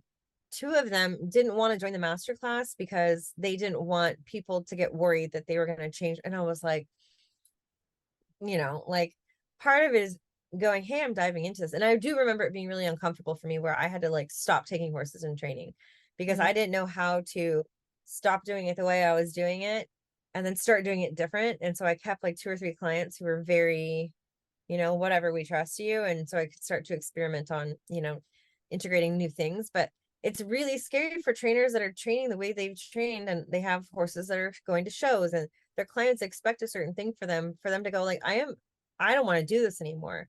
And they feel it. I'm sick, and that's two of them are like, I like want to quit. Like, I can't keep living like this because I see things so differently now, but I also have to pay the bills, and I don't know how to. The clients that I have right now are not going to be down with what I'm going to say. There's that leap of faith where you create the space by saying no to the things that you know need a no, Yeah. like the big thing for me is, the question I ask a lot of people is, what are you saying yes to that needs a no? And that comes from this amazing talk from, I've watched just several of them, from Gabor Mate, where he said it, and it says, if you don't say no, your body will, you know what I mean? And so every time you say yes to something, your body is still going to say no. And after amount of time, you're getting sickness, you're getting disease, you're getting, pain in your body, because your body will continue to say no, even if your mouth is saying yes. So I guess the inspiration or the motivation around stopping what you're doing, if it feels not good to you, is that you, down the road, you're, stopping cancer. And it sounds really dramatic, but you are. Like, there's diseases that are coming from people just doing what they think they're supposed to be doing. When I'm like, no, you don't have to do any of that. The people that are ready, or the teachings that you're going to give, will show up for you. If you just say no, it's scary and it tests your faith for sure. Yes. But that's where the work is, where you're going, you know what? I know I'm going to be okay. I just have to have faith, but I'm not going to operate on the outside scope of what I know is true for me anymore. And then, that's the ultimate. And then allowing in the good stuff. It's very scary, but it's why you do the work, so that you can allow it in. Yeah, that's right. I can totally relate to that as well, and did a similar thing, like held on to some training clients, and I've had my little boy in the last few years, so it's been quite a good time where I could let go of that old way of being, because sometimes I would get brave and I would be like, okay, I'm gonna do it, and then I would get scared and I'd be like, okay, I'll just get in some client horses again.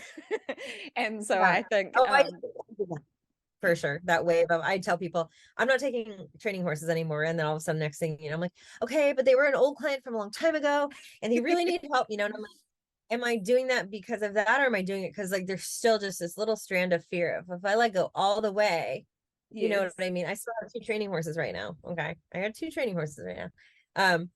But I do take in the horses that are so far gone, but I take it in the parameters of, you understand that most of the stuff I do for the first 2 months is not going to look like anything.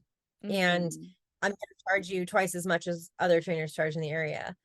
And if you're okay with that, then bring your horse. But I don't want to ever put myself in a position where I feel like I need to appease somebody by doing something that's out of integrity for their horse in the moment. So I do take them in, but I guess it's still in the parameters of where I am now, so it's okay. That's how I'm justifying it. But I don't want, and because that, I think the reason I don't want to do that anymore is because of the amount of time it takes. Like, I charge more now because I'm standing around quite a bit, and the time that it takes to really get the horse to a good place when they first get here is, it's a lot, you know what I mean? And so that's taking time away from my own personal horses, which is what I really want to be doing. So, you have to charge an amount that feels like it's not going to create resentment for you, which I'm not totally there. I just don't want to take horses in anymore, if I'm being completely honest. So hence the masterclass, hence the clinics. Like, how can I make income so that I can save the rest of my day for my own horses? Because why do I have them? So yeah, right. And I think that this is such a great way of being able to help more people, because when you have a horse in for training, like, yes, it's great for that one horse or however many horses you can fit into your day. But the reach isn't far. So by bringing it online and doing your clinics, that is so cool. So, one thing before we get to having a chat about the the online course, is in our last podcast, one thing I was really interested to chat about, and we talked about women and how woman repressing anger, and then that showing up as that like reflection in the horses, and so how you were helping with them with that. And at that time I said to you, like, have you had a chance to do this with men yet, because I'm so interested to see like what their thing is that they are. And I sort of said, like, my guess would be that it would be around like sadness and grief, because typically like boys are not allowed to experience that, just as Mhm. girls aren't allowed to experience anger. And so, Mhm. have you had the opportunity to work with men in the last couple of years? Mhm. Yeah, I think so. I think where I feel like for women, it's like we're kind of told to, I think our voices are shut down more, women are to be seen and not heard. So not being able to express that, I think creates the resentment, which is the anger, right? For men, yes, being told boys don't cry, you have to toughen up, you have to whatever, repressing sadness, repressing grief, and the expression of it, when it bubbles up and it can't be contained anymore, looks really big and kind of scary and threatening. Mm. But what's interesting is just actually in the last, it's probably, I've had more men in the mirror sessions. I haven't had men with their horses. Oh, at clinics I actually have. That's not true. Where I think what someone has told me, my like superpower is that I have the ability to create a really safe space and container really fast. So it allows, and I'm not sure what I do that does that. I think it's just in the work that I've done. But and so when the men enter into the space, it's just really permission to express. And what I've found actually really helps the men is the primal screaming, um, Mm-hmm. which is literally, and the women too, that's everyone. I found that when I entered into doing the somatic breath work, it's a lot of movement and sound, right? Those are the two ways you're clearing this stuff. So the invitation for movement, and you help people go 10% more, which is sort of like what I feel like I'm doing in the round pen for the horses. Like you see somebody expressing, you go up and match or mirror that expression 10% more, and that gives them permission to just keep going more and more and more, right? Well, I always sort of had a hard time with the vocal expression, right? And I Mm. think that comes, women are to be seen, not heard, that kind of stuff. So Yeah, me voicing too. my truth, I couldn't get to, oh, am I gonna scream?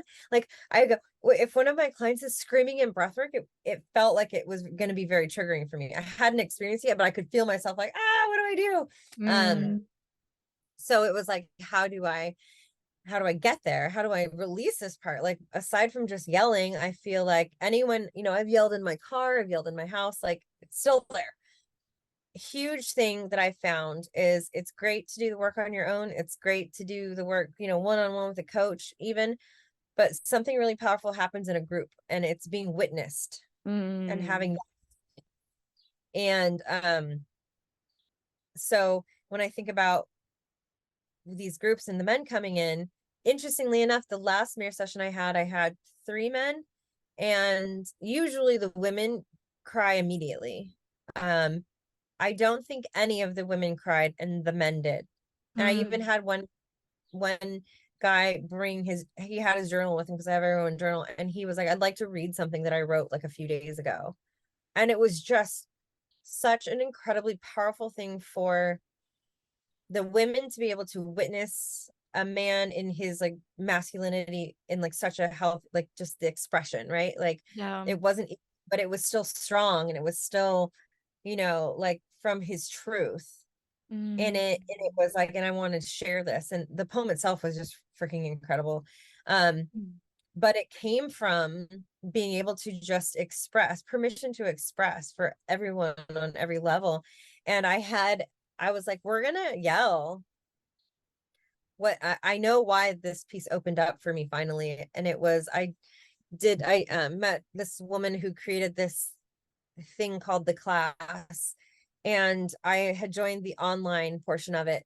She's in New York and the live events happen there. So I did the online stuff, and it's a workout. It contains yoga. It's somatic experiencing. They consistently ask you to come back into your body throughout the workout.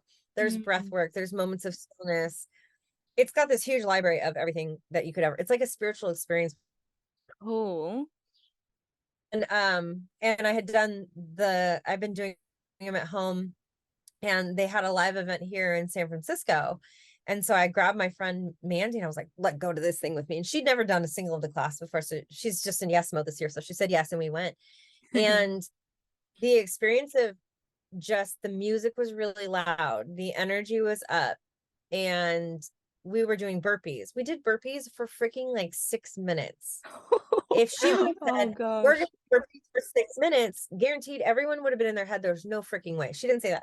We're going to do burpees, but at the burpee at the top, you didn't reach your hands up. You threw them down and you screamed at the top. We're in a hotel like conference room. You scream and it release anything that wanted to be released.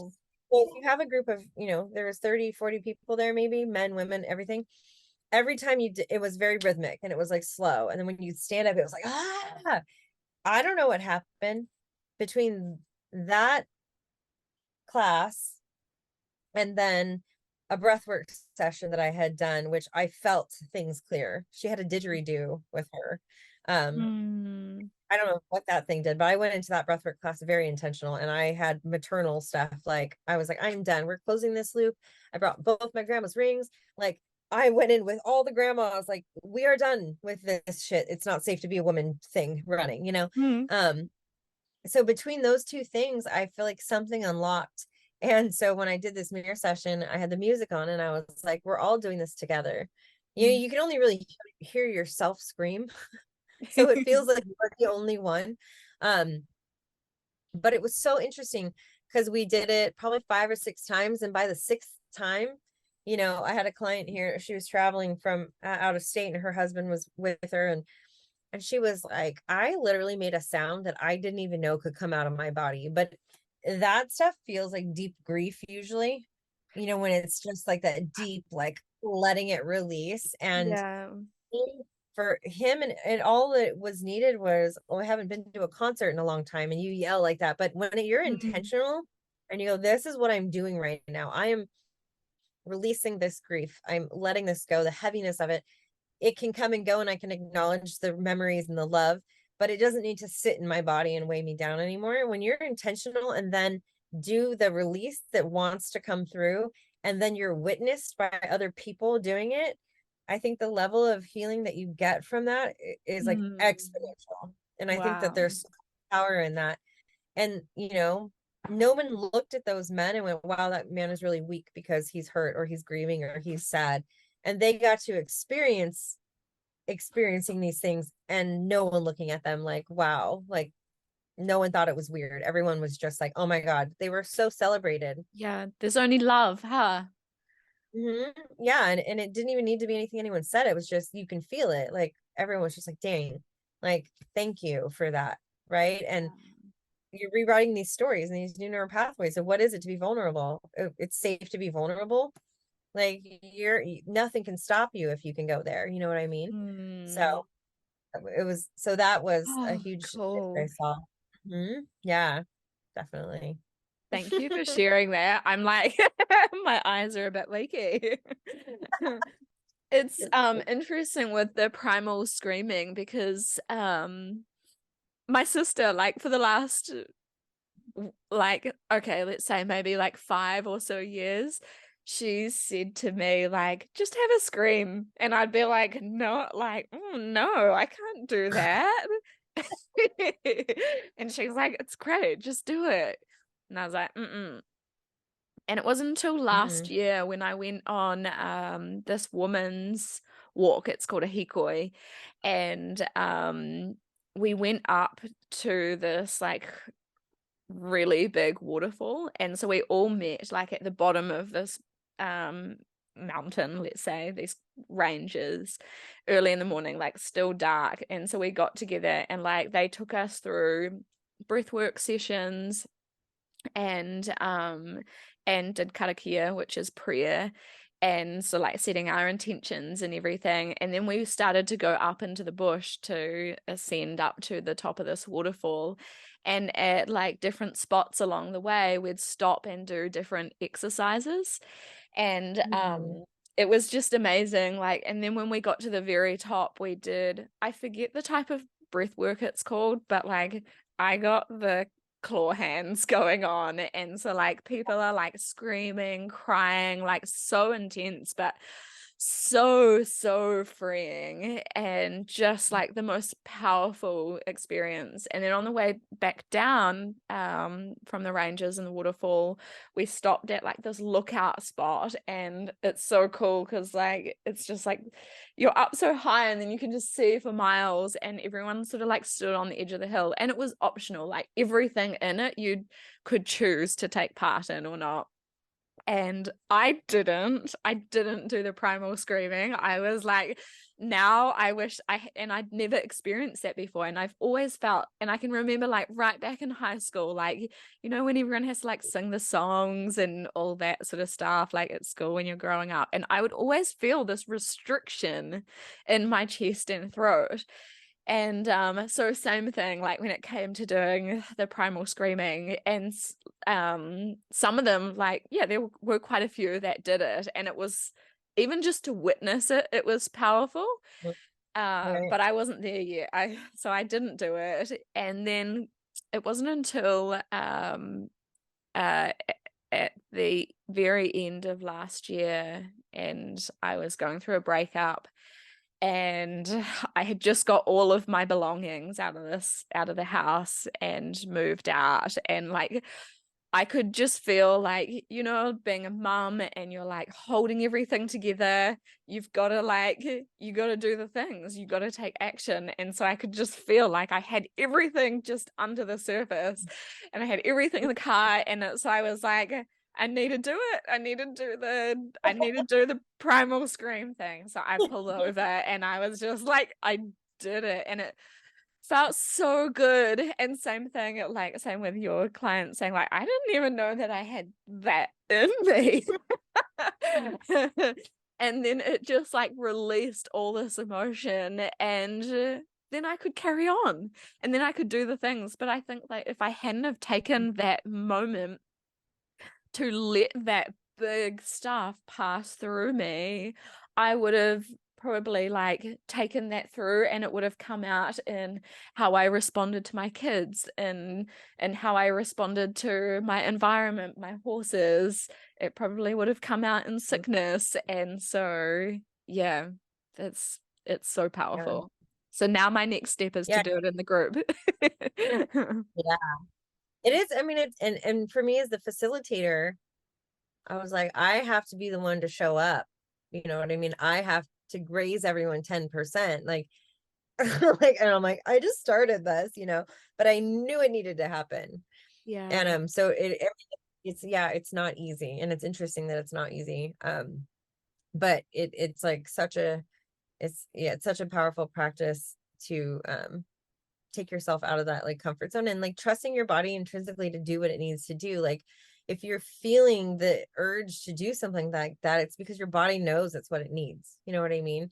And Yes. trusting that, like a lot of like people, when I even in the round pen stuff, I have a whole session I recorded this morning that I'm going to put into the master class because it was like spot on. It's spot on in every way. And I think my client is comfortable enough with me sharing it because she went pretty deep with stuff, but like to watch the horse move away and come in and just yawn and yawn and yawn when she was getting so deep into her truth. And it's a lot of like accessing parts of your body that you've just disassociated from, like stretch that, move, change the pattern, walk different, you know, and going through the body parts because your body already knows how to do this stuff, but just all of the conditioning, like that's weird, all the judgment, like why are you moving like that, that you shouldn't be walking like that.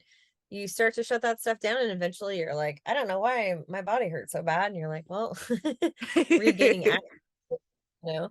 um and why I think yoga is really good, and why I think these programs, like the workouts, are really good. But if Mm. you can go the next step and go, but what does my body want to do right now, you know what I mean? And that practice of 15 minutes of turning music on and not calling it dance, because people have beliefs around dancing, of Mm. just inspired movement from your body. And it can look like flailing around, it can look like spinning, it's stretching, it's shaking, it's whatever. One person in my last shadow work thing that we did, she's like, I think I twerked. And it's so cute because she's this older woman. And she's like, I don't know what it was, but I think it was twerk, you know? And it's so interesting when you just give your body permission to do what it needs to do, you know? Obviously having boundaries around that, like, you know, you can't be punching holes in walls and like breaking glass, and that doesn't feel, unless you go to one of those places, but you know what I mean? It's like, Mm. make sure you honor your body's desire to do stuff like that before it gets to the place where you're acting violently. You know what I mean? Yeah, and that's the thing. If we do give ourselves permission to go there and express it and experience it, then we don't really get to that place of putting a Right. hole in the wall. Right. Mm. Ah, Definitely. so neat. So Amber, what is can you tell me about your online course? I'm so intrigued. I'm like, I think I need to sign up to this. I'm just here to sell it to you. I'm just kidding. It's 3 months long.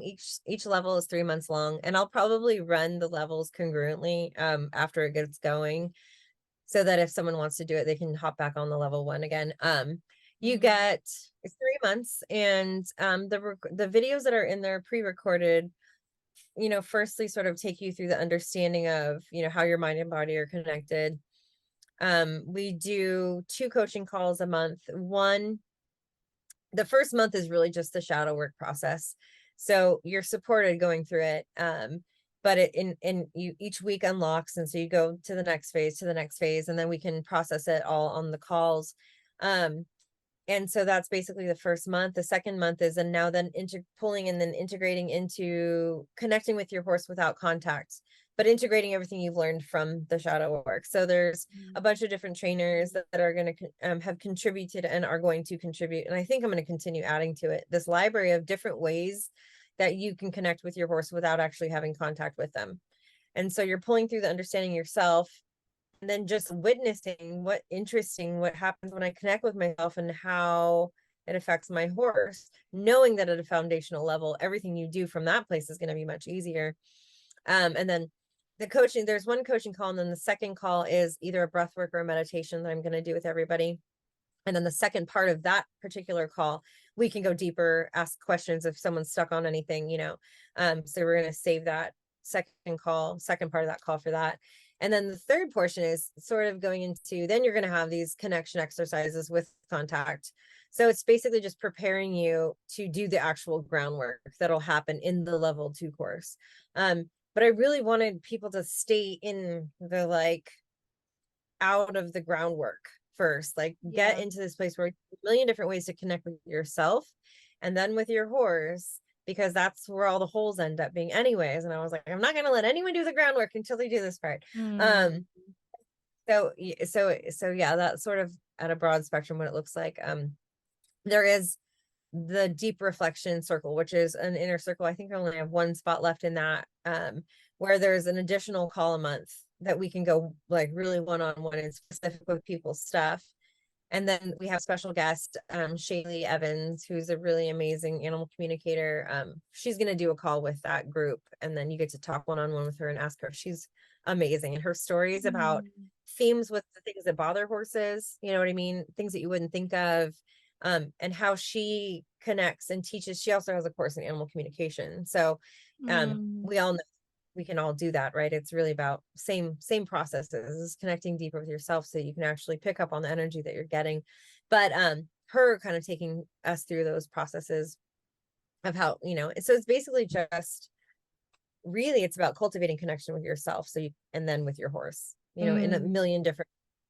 I wanted to bring a lot of different trainers in because I feel like we're all sort of aligned, but when you hear it differently or you see it differently, like it might resonate with someone different. So I really am into this co-creation with other trainers and other professionals in the industry, because I feel like it's really important, and to leave that like openness, you know, and then having everyone's stuff connected to where if they want to go, if the trainer really resonates with you and you're like, oh my gosh, I want to learn more, you can go learn more about them. Mm. Um, the other piece that I have integrated in, because what I found the hardest thing to get people to do in all my other programs that I did online was to stick to a practice, even if it's 15 minutes a day. Your daily practice is so important.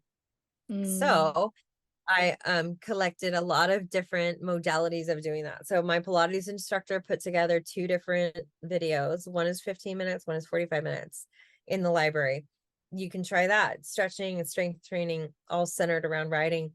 I have a really close friend who has done Qigong out here. So she did a 20-minute, Qigong session and a 45-minute Qigong session. So you can, there's pre-recorded breath work, there's pre-recorded meditation. So there's all these different things you can try on within the course itself.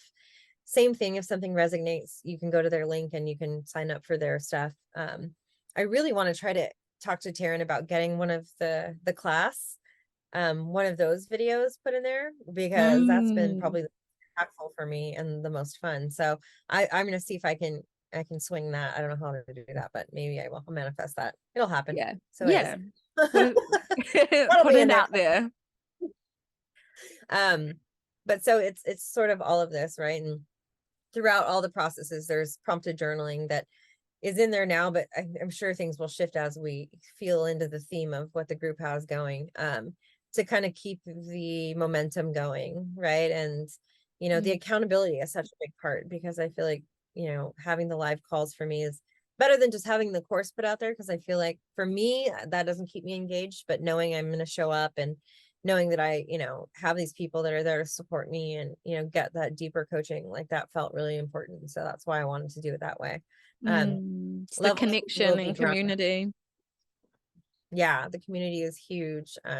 Level 2 will be the groundwork, a lot of different tons now that I really understand. That'll be round pen stuff, the line work, everything on the ground. And then the 3rd level will be integrating it all the way through into the writing. But you don't get to skip. You have to do all the levels. That sounds amazing. So where can people go to find out more about you, sign up to the courses, clinics, and everything that you've got going on? There is a link to the specific course pinned at the top of my Facebook. I don't know if it's actually my professional page. I should look at that. It should be there. Definitely my private group, on my public page. And then my website is amberlydic.com. And I think it's at the top on there too. So it's just in probably those 2 main places. Instagram also has it, I think, in my bio, at the top of the link tree thing. There's a link in there too. So social media and my website is really the easiest. Cool. Awesome. I'll put a link to your stuff in the podcast episode as well. So and then to finish off, I know you've answered this question before, but I'm interested to hear your response this time because our podcast is called Working from the Inside Out. What does that mean to you? I think it's really being able to find the things that resonate with you, so that that you have everything inside of you. You know what I mean? You don't need to look to an outside source to make you happy, to make you feel worthy, to make you feel like you can create that gratitude and that joy within, so that you're not relying on an outside source to do that for you. You're not giving your power away to something else. You have that, and you can create that within. And then everything that you call into your experience reflects that back to you, which is amazing. Freedom. I think that came up many times.